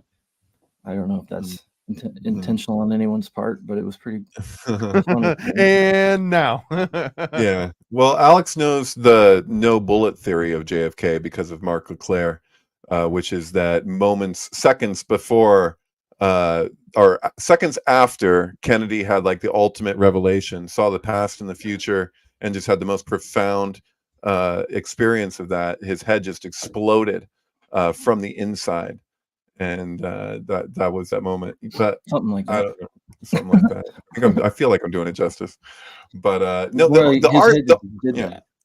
The argument for the Tibbet thing is to do with that. We watched on television. I didn't watch because I wasn't born yet, but we watched the coffin being loaded up into Air Force One to be taken to Washington. And there's an interview with the autopsy guy who basically is describing how a pink metal coffin was brought in, and he thought it was unusual because I guess maybe he saw it being loaded on the television. He's like, you know, now that it's like, and so Tibbet is known to have been loaded into a pink metal container. And so that's weird. But there's also this plastic surgeon's wife got interviewed years later, and she describes like when Jack Ruby shot Oswald, that her husband, she knew was just on Air Force One with the dead president, when he saw him get shot, she says he jumped out of his chair and was just like, "It's gonna be okay. Everything's gonna be okay. We're fine." Like he was just like he was all, you know, zeroed in on that, and that was like the moment that he was like taking a sigh of relief. And she didn't know why, and she doesn't say why. She just says this was something really peculiar that I witnessed. And it's like, okay, what the hell? There was a documentary last year called What the Doctors Saw. I don't know if any of you guys saw that, but it goes into extreme detail just specifically about the airplane event where, you know, the frazzle drip went down, I guess. Oh, God. Is that not what the definition of frazzle drip is? Taking someone's face and putting it on your own? So yeah, this is the one right here. This, I mean, it's you know, I'll give it like a 6. Limited hangout. Yep. 4 limited hangouts out of 5.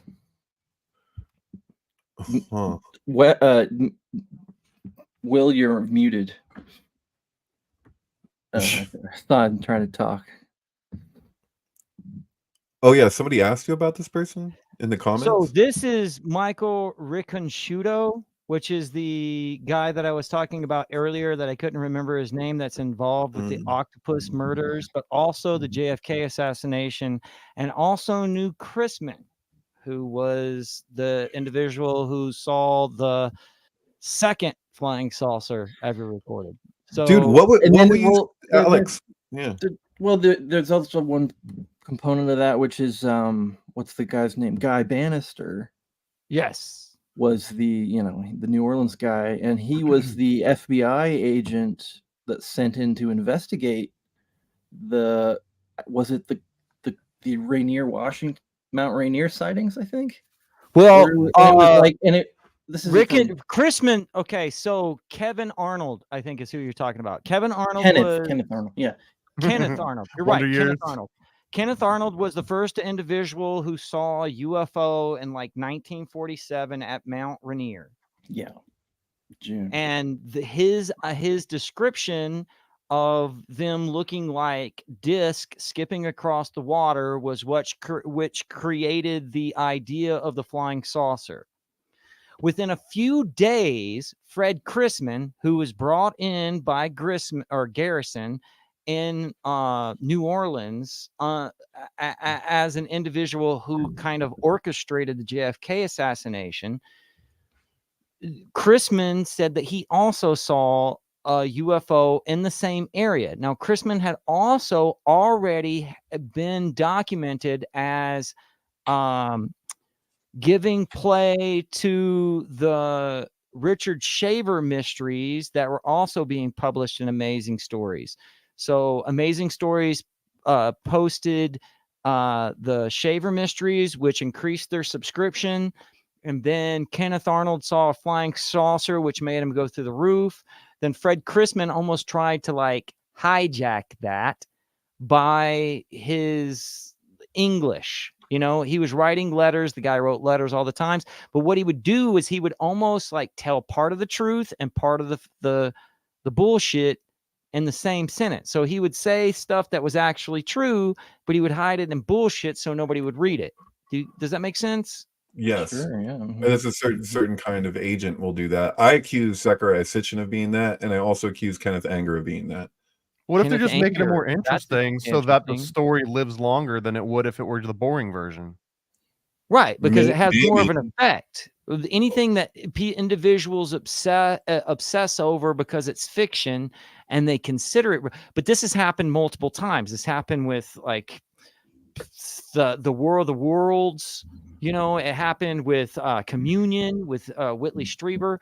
These things like bust through pop culture and become influential for any story that comes after. You get what I mean? It's interesting that Christopher Walken was in Dune too because of the communion connection.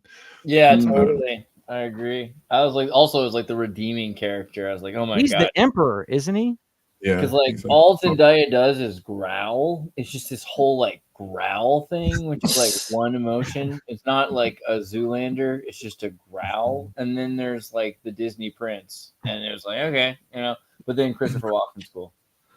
Right. He definitely is a Disney prince. That's a good call too. He That's a just good kind of call. sat there I and like got yelled they at. did, like the jetpack, like the floaty jetpack at the beginning. I was like, this could be great.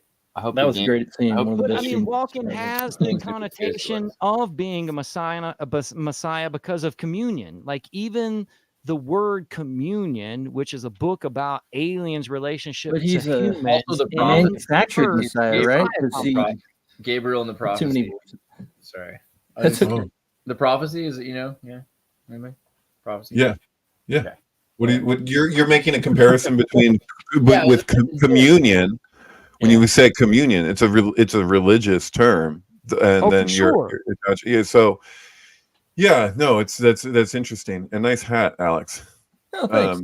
But Alex, Sorry. you about earlier that. in the Hold on. I thought it was you, unless it was somebody who's just called Alex, but I think it was you, was mentioning in the comments before you jumped on when Will was talking about this person who reported the UFO stuff, that he or somebody else was connected to God. What did you say? I have to scroll back up, I guess, if you don't remember what you commented. Did you comment? Chrisman is Couple times. concerned Chrisman. with Penn's law. He's concerned with UFOs, and Yeah. he's concerned with JFK. Alex, what you just said?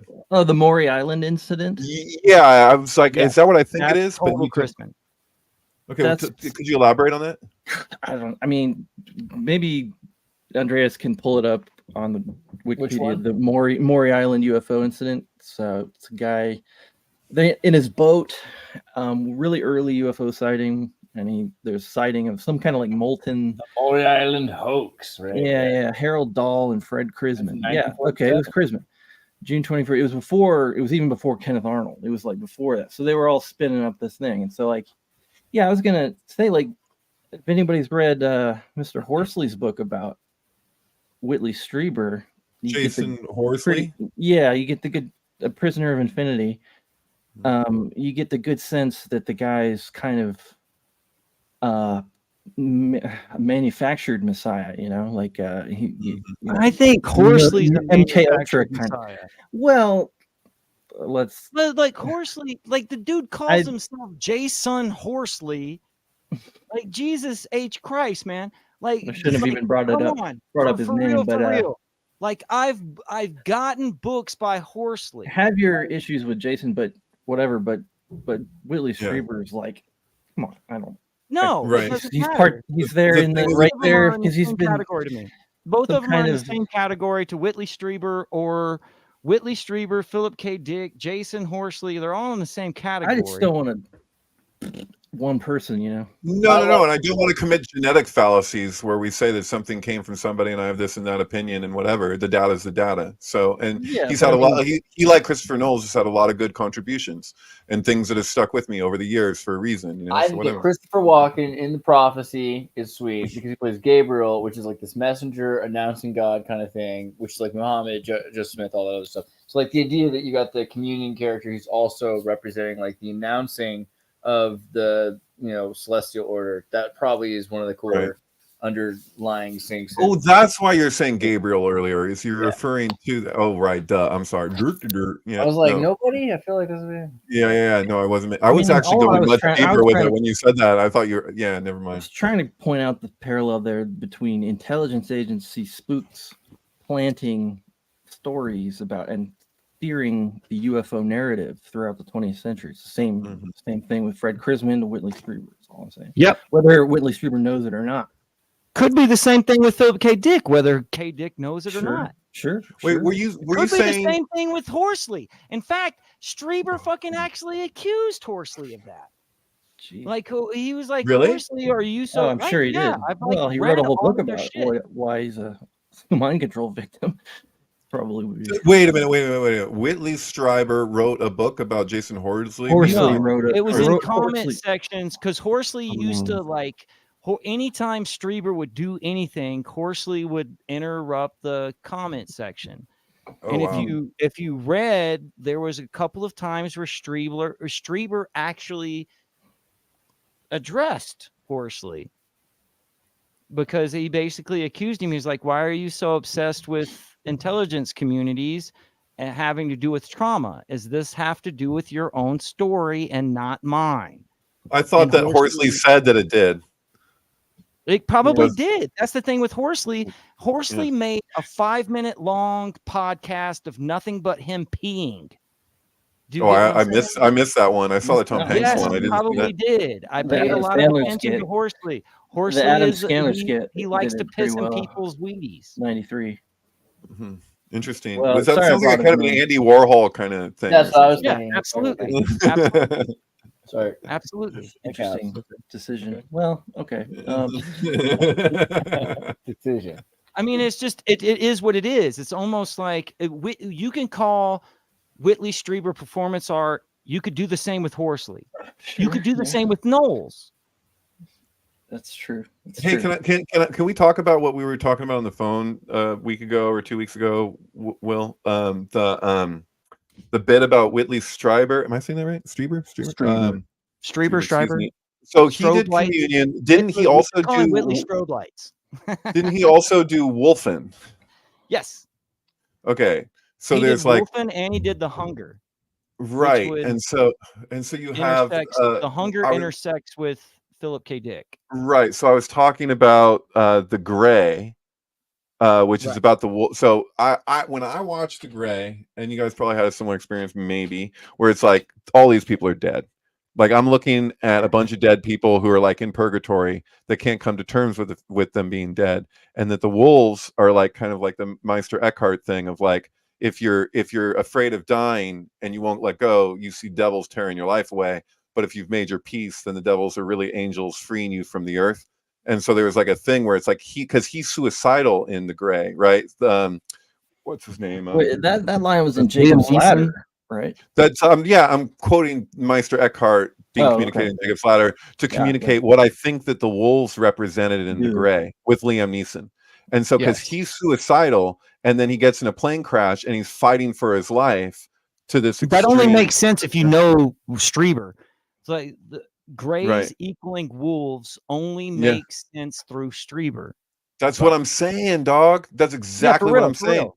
Yeah, I and don't it's give a and it's fuck. I don't think any of these people are for real. You get what I'm saying? I just Yeah. read the shit. I And mean, that's the what I'm werewolf saying. thing. Nobody reads David Koresh. Nobody reads Whitley Strieber. Meta, what do you Nobody think about reads Will? What do you? Wilhelm Reich. Will, what Nobody do you- reads this shit. Well, what about like Bill Schnoebelen and that whole like cocaine werewolf thing? Like, what do you think? You don't think that there are dudes that are drinking blood because they're where you go with this? You think they're not for real? I mean, of course there are. I mean, what is it like Rule 42? Like if it exists, there's porn or whatever.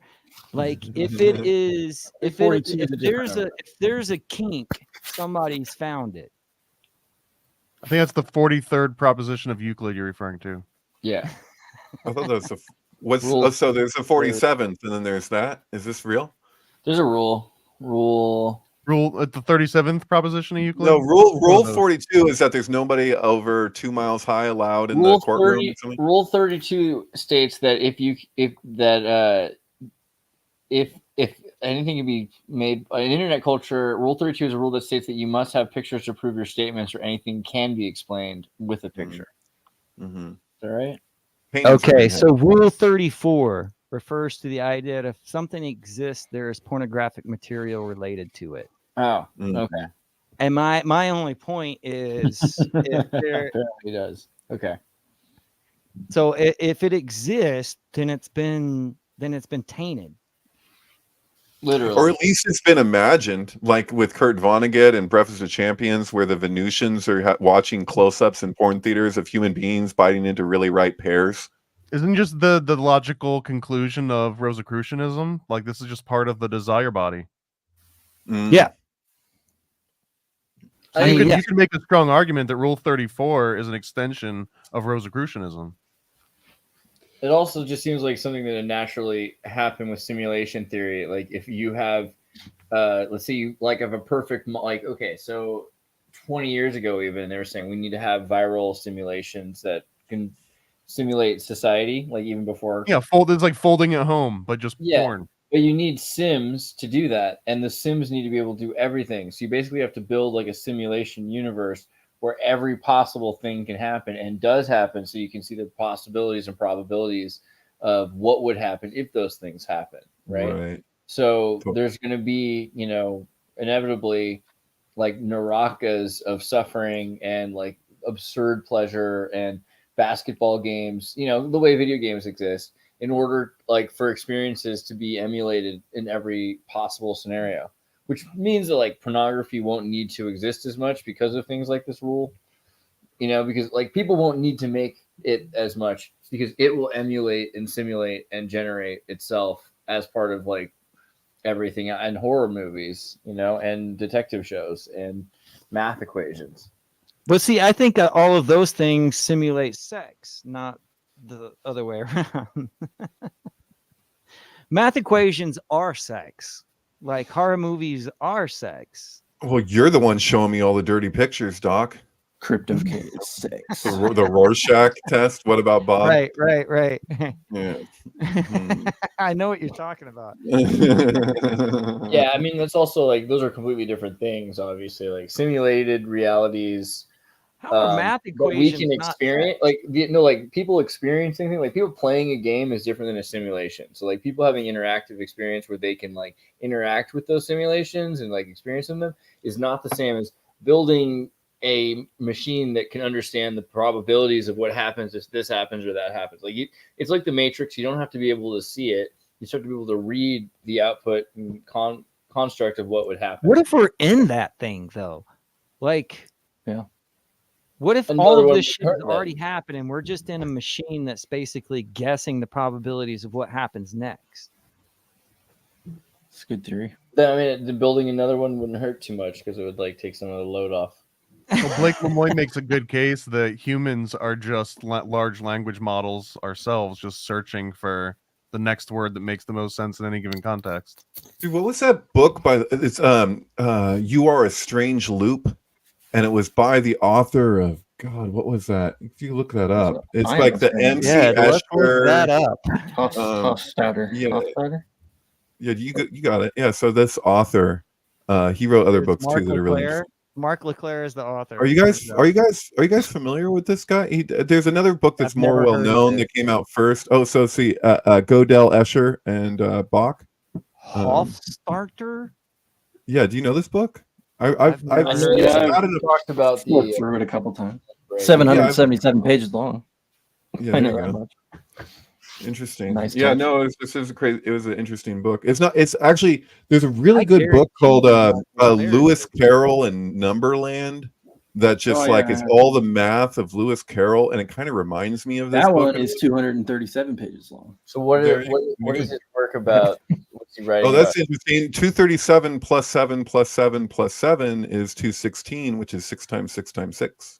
Well, the concept of a strange loop was originally developed in his 1979 book, Golder Escher Bach. Yeah. Which means the eternal golden braid. Yeah. But that's a dope ass, like the eternal golden braid is like a fat ass name for a heavy metal band or some shit. Yeah, these are super trippy books. I do recommend. I haven't looked at them in years, but I remember liking them when I did. Yeah. Anyway, well, I've got this book right here. Oh, I can't see it actually. No, it doesn't. Never mind. Put it in front of your chest, and you can see it. What book do you got? A sync book? No, it's Secret to the Unified Field by Joseph Farrell. Just found this. Oh, nice. This is about the Philadelphia experiment and the Nazi bell. Yeah, I was just looking at some stuff that was kind of like it was debunking some of the holographic universe, not the David Bohm stuff. But some of that book apparently doesn't hold up. It's not as based. Which book? The holographic universe. Oh, that book, right? Yeah, Really? but pretty intro. I went through I was just looking up stuff on just what checked out and what criticisms people had of it, and some of those criticisms were pretty strong, but not with the David Bohm section. I can say that David Bohm checks out. But yeah. Well, what were you saying about the infinite or a strange loop? So what's kind of like the idea here, like probability pattern person? 2607. Wow, man. That like this is the themes from the book that first originally said something about the strange loop.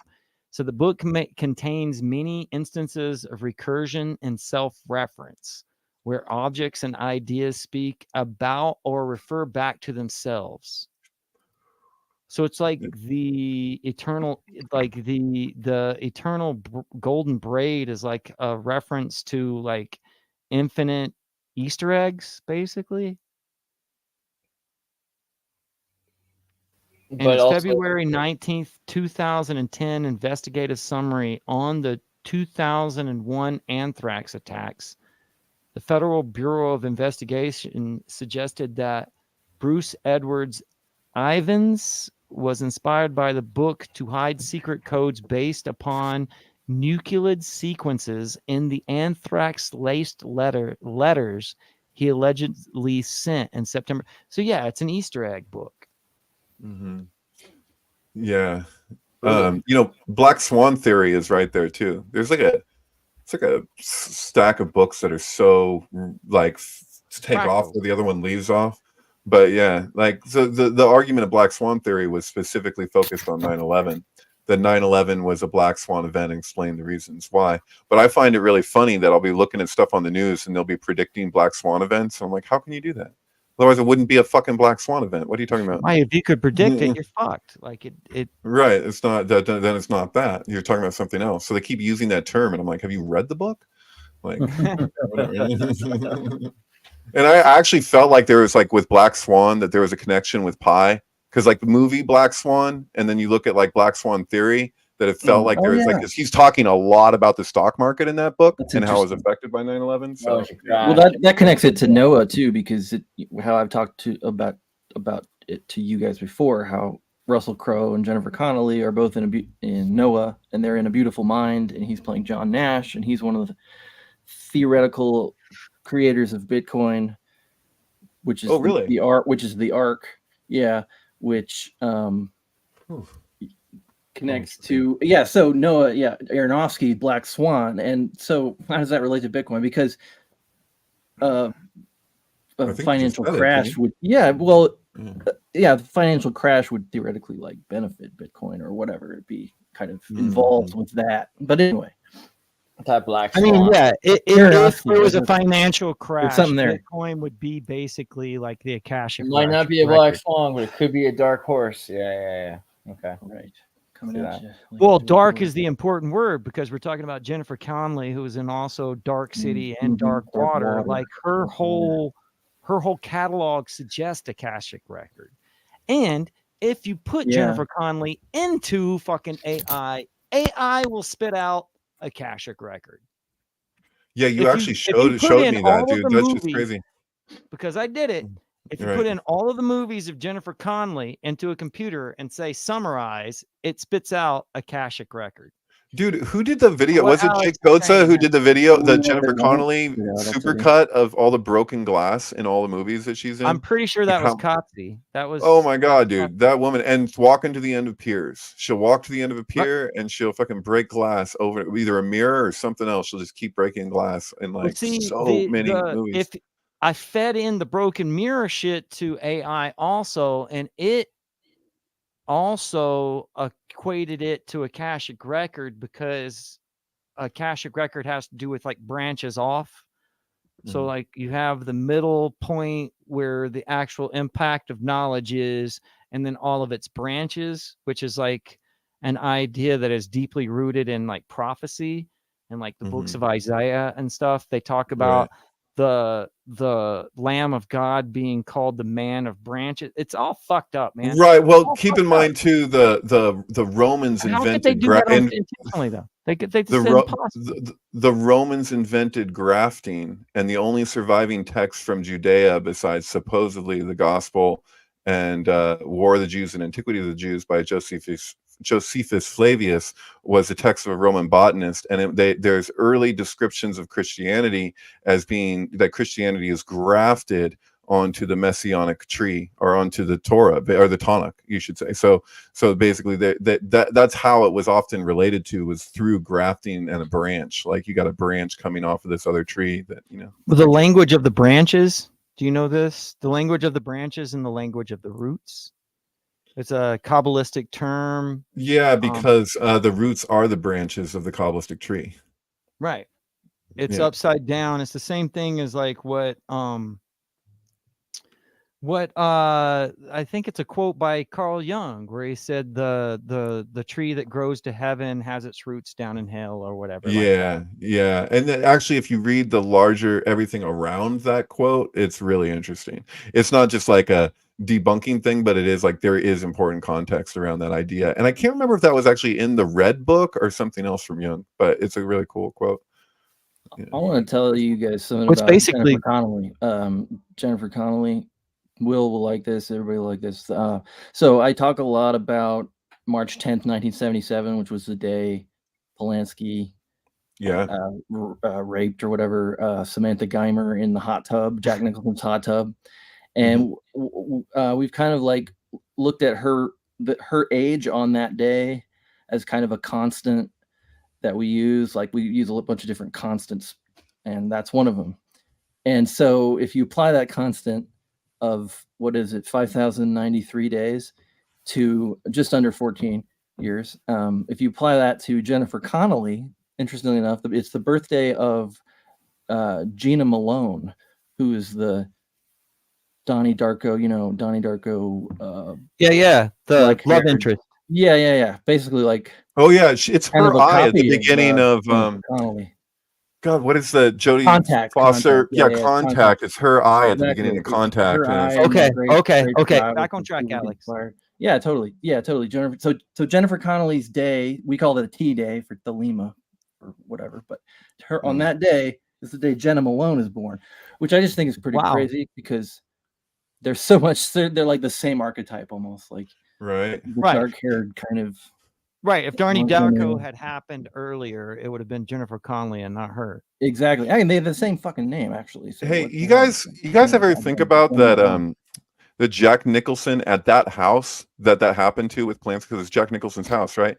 That had, as a matter of fact, a tunnel to the Playboy Mansion. Yeah. As did like Warren Beatty's house and stuff. And so, isn't it weird then that you got like all work and no play, make Jack a dull boy? Playboy, and then you got like a jackrabbit, and the whole, like, I don't know, man. I trip. I don't know, man. Did you read my most recent Substack, David? With about. I haven't read the most recent one yet. I read the first two. I don't know if you saw the comment on the first one or whatever, but Gene Wilder, Elon Musk actually bought Gene Wilder's house and was like living in Gene Wilder's house. I did see that, yeah. Which I just. My mind just Willy Wonka's chocolate factory. How the fuck is that possible? So he's like, so they were gonna tear it down, and he said, "No, I'm gonna pick it up." And yeah, exactly, yeah. Have you read my Substack, Will? Elon Musk is just like the whole W. Hey, Holy Will, shit, Will, the E and the M turn all E, dude, M, W. Dude, Will, have you read Alex's Substacks yet? They're like, I mean, I'm not saying this to all the listeners, whatever, anybody out there. It's just like, but you, dude, you should be reading that, because you'll have pieces come together. It's crazy. Yeah, it's totally inspired by old think blogs of yore. So yeah, no, the E and the M, that's totally Snowpiercer, like, right. And that's an M&M too. The guy who created the Snowpiercer machine, like according 5 golden tickets to ride. Right. Is on SpaceX. Holy shit, that's great. Is that true? Outrageous. And like, what's so Elon Musk owned Gene Wilder's house.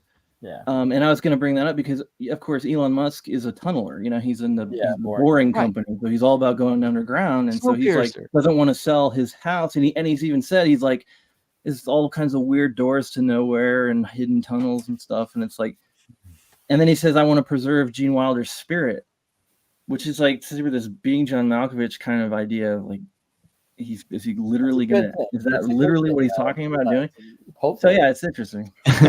That's just an example of me like working 6 months on a synchronicity thing, article, and then having it just like he owns the house. Oh yeah. So yeah, it's just Dude, do you remember when like it was like a year after Gene Wilder died, and there was all of these like posts on fucking social media about Gene Wilder dying? It was like, oh my God, Gene Wilder died, but he had died on that day the year before. So it's like the articles were coming out again, and Bro, like people weren't looking at the Gene people weren't Wilder- looking at the date. And so I was just like, I just posted like, oh my God, Gilda Radner died. And it was like there was like 2 people that got it, but I felt pretty good about it. Holy shit! Elon Musk is Willy Wonka. That's amazing. Yeah, because so he was born. the Will, do you know he was born on the day Willy Wonka came out? Like That's beautiful. That's Yeah, really exactly. the whole Yeah, EM that's what he- thing. I'm that's what he's saying. sold. I am totally sold. yeah. Oh, okay, great. So is Miriam are basically Jem and the Holograms, and like, is that the Kohanat priestesshood? Because like, you know, Sophia, the goddess, the whole thing there, man. Like, and why is it that? Could it be that like the female priesthoods died out or something, and that's why? No, so priesthood? dude, exactly. So this is the thing. We interviewed a guy on Always Record a long time ago. Will, I don't know if you're the Venus Blueprint guy, and he's I remember talking that dude. about all these like what we would call witches in retrospect, but it was like that there was a woman's religion that was just like, you know, so enormous and was just that it was all basically like they scrubbed it from history as best as they could, but symbols survived. So it's like, you know how we get the Venus, him saying the Venus blueprint is that effect you can do where if you look at where Venus intersects with its own pathway in the sky and you lay that out 2-dimensionally, you can create the pentagram. And so it's like ancient people knew this and associated it with Venus for this reason. And then he was like, basically the 2 pillars, the rose and the pentagram were like the symbols of like this ancient religion. And then so I can see how you could easily relate that to what I think you might be describing as like the priestesshood, that and that it would make sense that something like that would be like talk about like Illuminati and like hijacking something, that we would take whatever the most intentional thing was and just like make it whatever, you know, people who are more power driven want it to be. Which like with Willy Wonka, by the way, like Boom. the shin, and you know what I mean, right? 'Cause, like, Yeah. U and an E. Mhm. The W, E, and M thing is something that Bill Klaus talks a lot about. That's something. Yeah, from it's Young. in Joyce. It's in It's Finnegan's in Wake. Joyce and it's in Right. Young. And dude, Jake doesn't even know the thing where he had that whole like on and Oz thing whenever you see it on and he's relating, oh, you turn it and it's Oz, and like, but like on, the Hebrew word on and the Hebrew word Oz both mean strength, but one is like idolatrous and like, you know, lustful, like pride, and the other one is actually the integrity of like the tree of life itself and like all organic life. Elon Musk is Willy Wonka. Holy shit! in Wonka, the Ra, wait, like evil woman, essentially in Hebrew, because of the Ra. Oh, which part? What's that? She-Ra. So in Ra. Oh, She-Ra. Oh, totally. Evil woman. Yeah. Is that a Electric Light Orchestra? Yeah, like Evil? Well, there's all the different ones. There's like Black Magic Woman, there's Evil Woman, there's American Woman. And even American Woman is really like talking about Babel, right? I don't need your war machine. The whole idea is in the Wonka, whole idea is Babylon is like a whore, right? Like Mhm. Babylon is a woman. The culture of OnlyFans is what brings what brings apart the apocalypse or whatnot. Like Word. the fact that women have no value other than objectivity is what makes men not want to have children, which means that there's no further generations.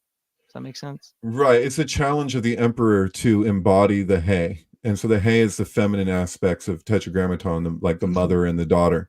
And so that's the Saudi star issue is all about that, because the hay then gets attributed to the star and the emperor gets attributed to Saudi, which is the hook, and he ends up connected to the tower. So the trump card of the emperor gets connected to the Trump Tower because the Trump Tower is a mouth. Pei is mouth. It's a fish hook. The fish hook gets connected to the mouth, and then it keeps us in this kind of like regressive cycle, right? So it's like Wow. that's what's communicated in like the Vesica Pisces of the Arcana, as laid out by like even like people like Joseph Campbell, where he shows you like the hero's journey, you know, where the thing loops back in on itself. But like that all holds significance. It's basically like an eye, you know. It's like the eye that you know sees above all the eyes of the world, as Ramak described it. Are you familiar, David, with the books of wisdom that have basically been taken out of the Christian but are included in? You're talking about Apocrypha? Yeah, I mean, Which I'm familiar with different Apocrypha. I'm going to look them up and add them to the chat real quick, but they're called the Jewish books of wisdom, which are supposed to be within the Bible, but basically they talk from a female point of view, saying that they're in everything. Yeah, in the Catholic Bible, it's called the books of wisdom and the wisdom of Solomon. It's in the normal Catholic Bible. It's weird that it's not in the King James Bible, but it's not in the King James. It's in the Catholic. It's in the normal Catholic Bible, the wisdom of Solomon. Wow. But this is in, you say the Catholic Bible, but I was looking at Hebrew script above, and when we say wisdom, what are we saying Chokhmah? We're talking about Sophia, which if you go back to the Psalms, like, so if the Psalms or the key of David is actually the thoughts of Christ, there are actually some Psalms that talk from a female perspective. So there's this whole idea that there is a female aspect of Christ, and that female aspect of Christ is called wisdom. Does that make sense? Well, there's the indwelling aspect, feminine aspect of God. Yeah. So that right. the idea is that there's this inner split that humanity has in this interim of the fall that is to be reunited. And so that's a huge focus of Jewish mysticism, is connecting. So the Shekhinah is the integrity, the strength of the real kingdom itself, of creation. And so that gets pushed to the bottom. It gets repressed so that we can kind of hold up this other structure. So that's where you get replacing Oz, where you have this kind of false strength as a placeholder. And this relates to the verse of the stone that the builders rejected will be the keystone of the temple, because the keystone refers to the center stone of an archway. So it's saying that's taking all the weight, that's taking all the force. And so that's why, like, it's misshapen, but it holds everything together. Right. So where this is represented in the Kabbalistic tree, if you scroll down just a little bit, where it says serpent right there, and it says 19 tet. So that pathway looks like a keystone. In the Marseille Tarot, it's la force, in Rider Waite it's strength, and in Crowley's it's lust. And in Crowley's deck, instead of just the lion and the maiden, it visualizes the beast and the scarlet woman. And so, as far as I can tell, the explanation for that is that you're looking at a stand-in. So like Crowley, Lady Frida Harris's deck is actually like honest in that way, because it's showing you the sustaining order of the empire, how it's expressing itself at this time. And so at the center you have Tiferet, that's corresponds with Ze'er. That's a masculine counterpart of Shekhinah, which is Malkut at the base of the tree, as the daughter, and the mother is actually Bina. And so you have an upper and lower Shekhinah. And so when the lower Shekhinah of Malkut unites with Ze'er, it's Tiferet, then you have a shift that happens dimensionally. So that these dimensional pathways all correspond with like the vertical is spiritual, the horizontal is physical. What's in between are these 12. They say that the Klipo rule temporarily through the 12 diagonals. And there's actually a crazy mathematical code that I've talked to you guys about before that like basically proves that. And so, because if you add up the 12 diagonals as they exist in the system that the Golden Dawn actually uses, that we would say didn't come around until the Golden Dawn, but that's not true. It's shown that it actually existed long before that. Those correspondences way before that. Yeah, I know at least as early as the 16th century, but it could be much older. But anyway, the point is that if you add up those 12 diagonals, the corresponding numerals, then you get the gematria for the mystical pathways themselves. What is that? I forget what that is, but yeah, it's there. Yeah, it encodes a communication around the way that the empire sustains itself through the suppression of what we could call the sacred feminine. But yeah, it's pretty profound. Wow. Nativot, I believe, is the word for the mystical pathways, and it appears in the very first line of the Sefer Yetzirah. And so that's what is it? Can't remember. 541. No, that's Gematria of Israel. 868, I believe. 868 is the Gematria of Nativot in Hebrew, and it's the same Hey. Gematria as the 12 diagonals. I got to take a break for a second, but David, Mhm. I got to ask you about unicorns and the formulation of prophecy in Hebrew. We should make a Noah's Ark game where, like, I'm gonna if write you that down. do extra well, like you save unicorns. Like it's like a bonus mission kind of thing. Mm-hmm. Just a thought. Well, Yeah. unicorns are very important. Unicorns are mentioned often through the Bible. And by Jennifer. Right, but the word that's used for unicorn, people can equate it with different things. There's other arguments Yes, for it. and We don't that's what I want to necessarily- talk about because I've zeroed in on the actual Hebrew letters, Mhm. and I don't think it means one-horned horse. I like this girl way better No. than Jennifer Connelly. What's her name again? The one from Legend? Oh, And Ferris she Bueller's Day Off. What else did she play in? She played in something else. I think it was like Twister or something. No, that's the girl her name? from what else? She played in something else that we know. Ferris Bueller's Day Off. Yeah. Yes, that's what it is. It's Ferris Bueller's Day Off. Took you that And the long? girl from Lost Boys plays in Twister. Right. Have you guys seen Reggie Watts' live soundtrack to Legend? It's incredible. I put it on Twitter. It's on the website too. That movie's But- amazing. Amazing. I love this movie. So good. So what unicorns? Sorry, you're talking about unicorns. What about them? I think he stepped out now. Yeah, okay, but you can talk about unicorns. You can do it. You can talk about the last unicorn. Do anything you want. I mean, well, is saying actually- that we should save unicorn isn't like questioning God's plan, because clearly God's plan did not involve unicorns. Not necessarily. It could have been that unicorns just like really wouldn't go with the flow. You Well, know? well, literally, but also I always wonder, like, why is it that unicorns and rainbows? Was it just a Lisa Frank thing, or is this like a cruel, like God is just like rubbing salt in the wound? Like, No, that's I'm always going to pair unicorns with rainbows. That's the Illuminati, and that's why Lisa, That's right. You're like- Lisa Frank, Illuminati confirmed. Yeah. No, Lisa Frank had an affair with Thomas Kincaid, and Thomas Kincaid had like a serious drug problem. That's how he was producing all those cottages so fast. So he was just like he was just always on, and he would just be like, the beginning of the night, he'd tell his friends, he'd be like, "I'm going to paint 8 cottages tonight."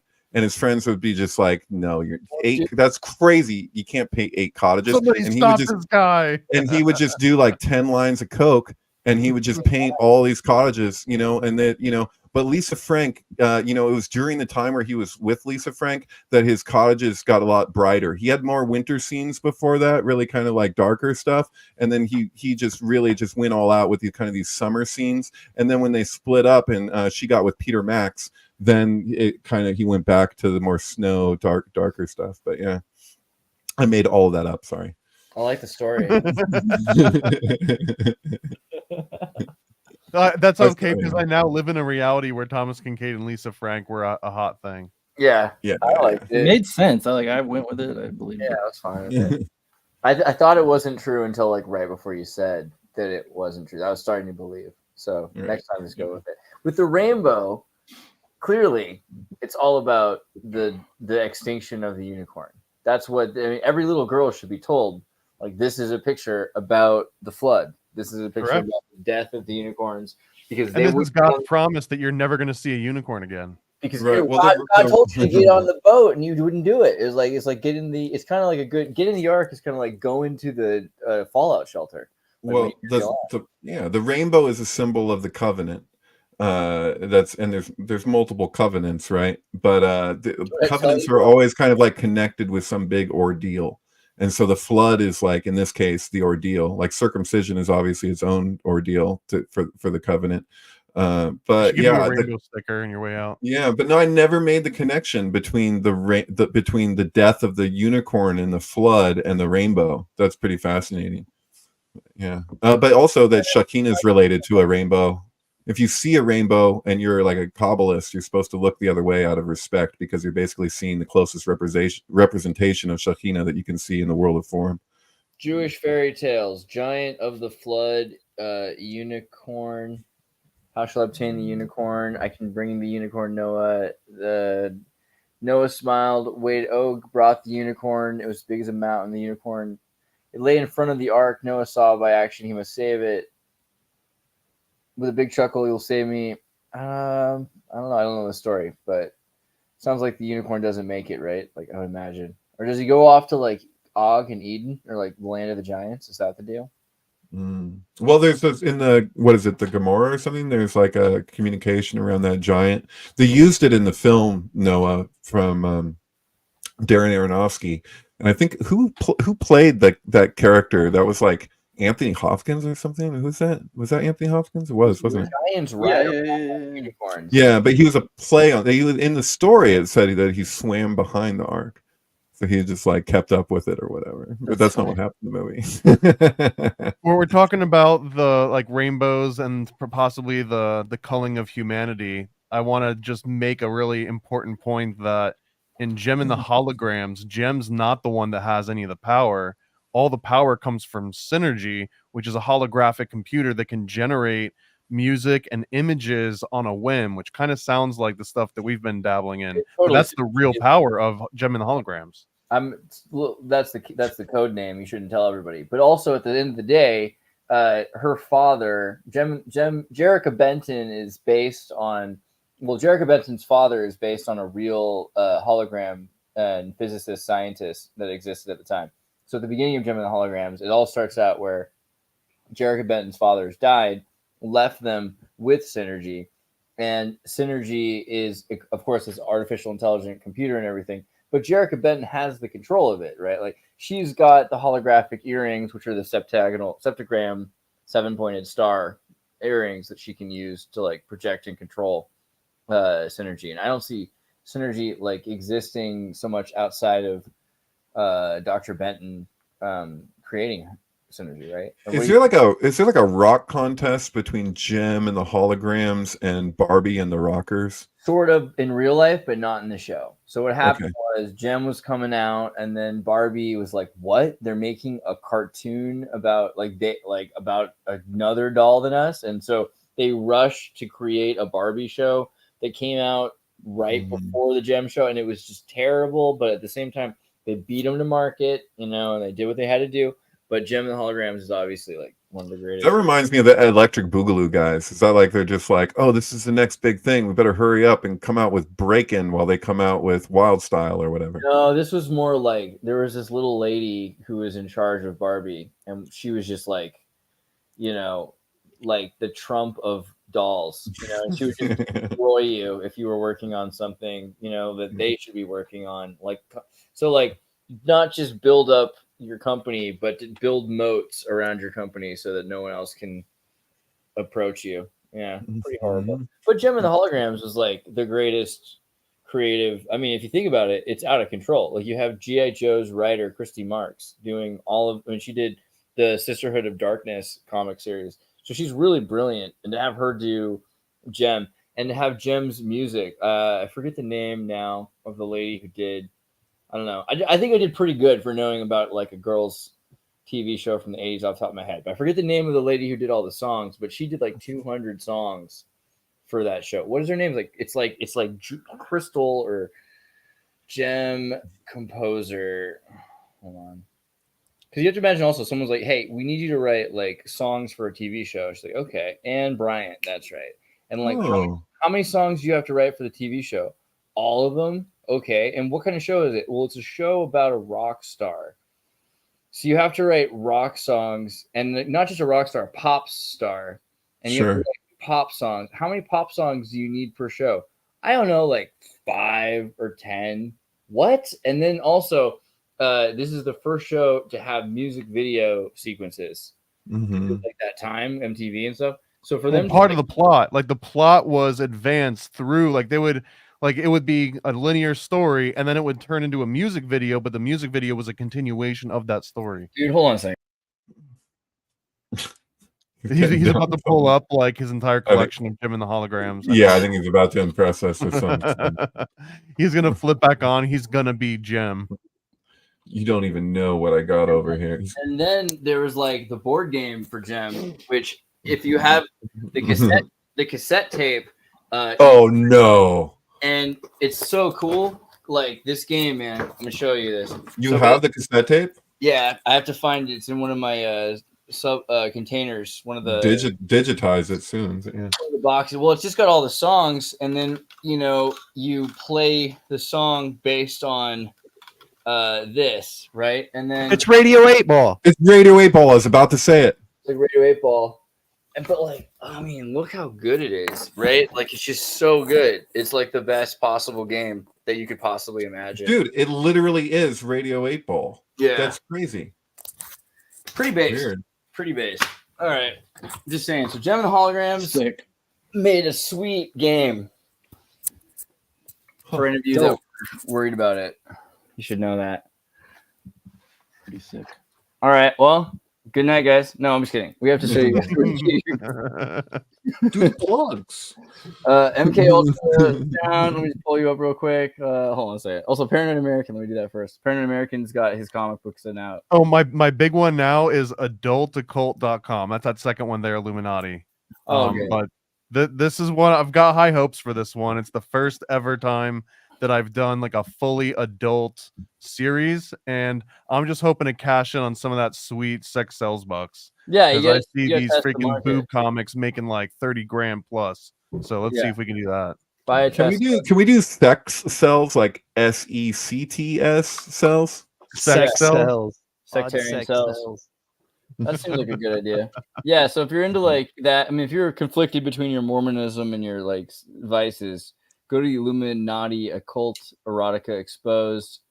I won't judge you, and that's on paranoidamerican.com. You can Yeah, also no one here is the judge you. In fact, it's the only way that you can also get occult knowledge while getting a hard on. Exactly. It does not let you do that. No, it's not. I disagree. These 6 subscribe star accounts will help with that too. But I love this is one of my favorite T-shirts. I just wanted to point this one out. This is like basically there's no situation. Somebody needs to get that for Christopher Hunter Myers. Every situation is right. This is Dude, always the right shirt to wear. I can't imagine a situation where it's not the I perfect. think this will be in going a on sticker with- pack soon. Next week, I'll have this on the site in a sticker pack. Will, what's going on with Christopher Hunter Myers? Is he still around? Yeah. I still buy videos from him when I need. He's still posting. I've talked to Chris. We I'll should get check Chris on him. back on. I've had him on. Yeah, he's cool.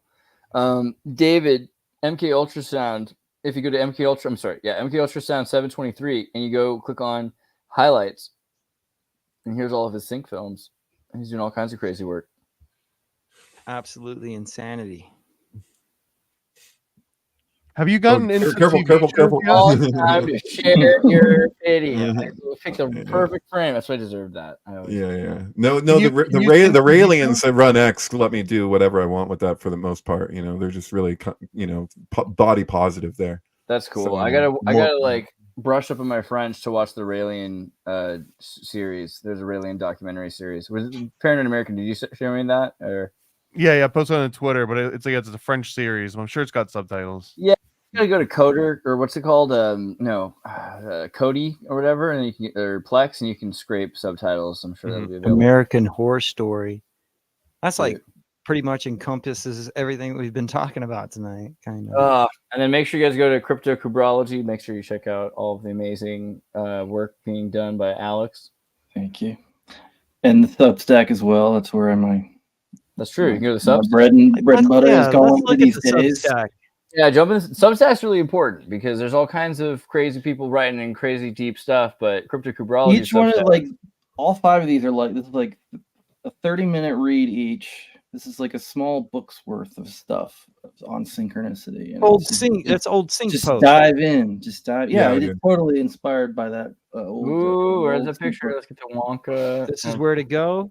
Is this where to go? Is this where sync finds its future?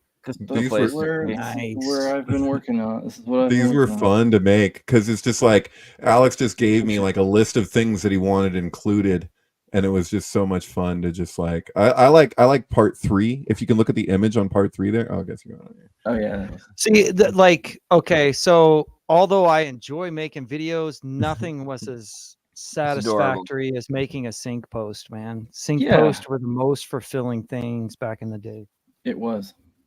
You really felt like you weren't alone in your crazy apprehensions of Jungian We'll jump up also onto the Meta Egg and check out Will's material. He's also got some awesome talks with Frank Zero. He's doing cool stuff. And the shorts. If you watch shorts, like the only shorts that you should watch really are the Meta Egg shorts. They're great. Look at this right here. It just feels right, doesn't it? It just feels good. Feels good. Good. Feels nice. Feels like you can sleep here. Looks good, feels good too. Yeah, I like it. I'm a big fan. So yeah, make sure you guys sign up for that. Tartarinova.com. All right. See you guys next time. Peace out. Peace. Hello. Welcome to the Exert Us.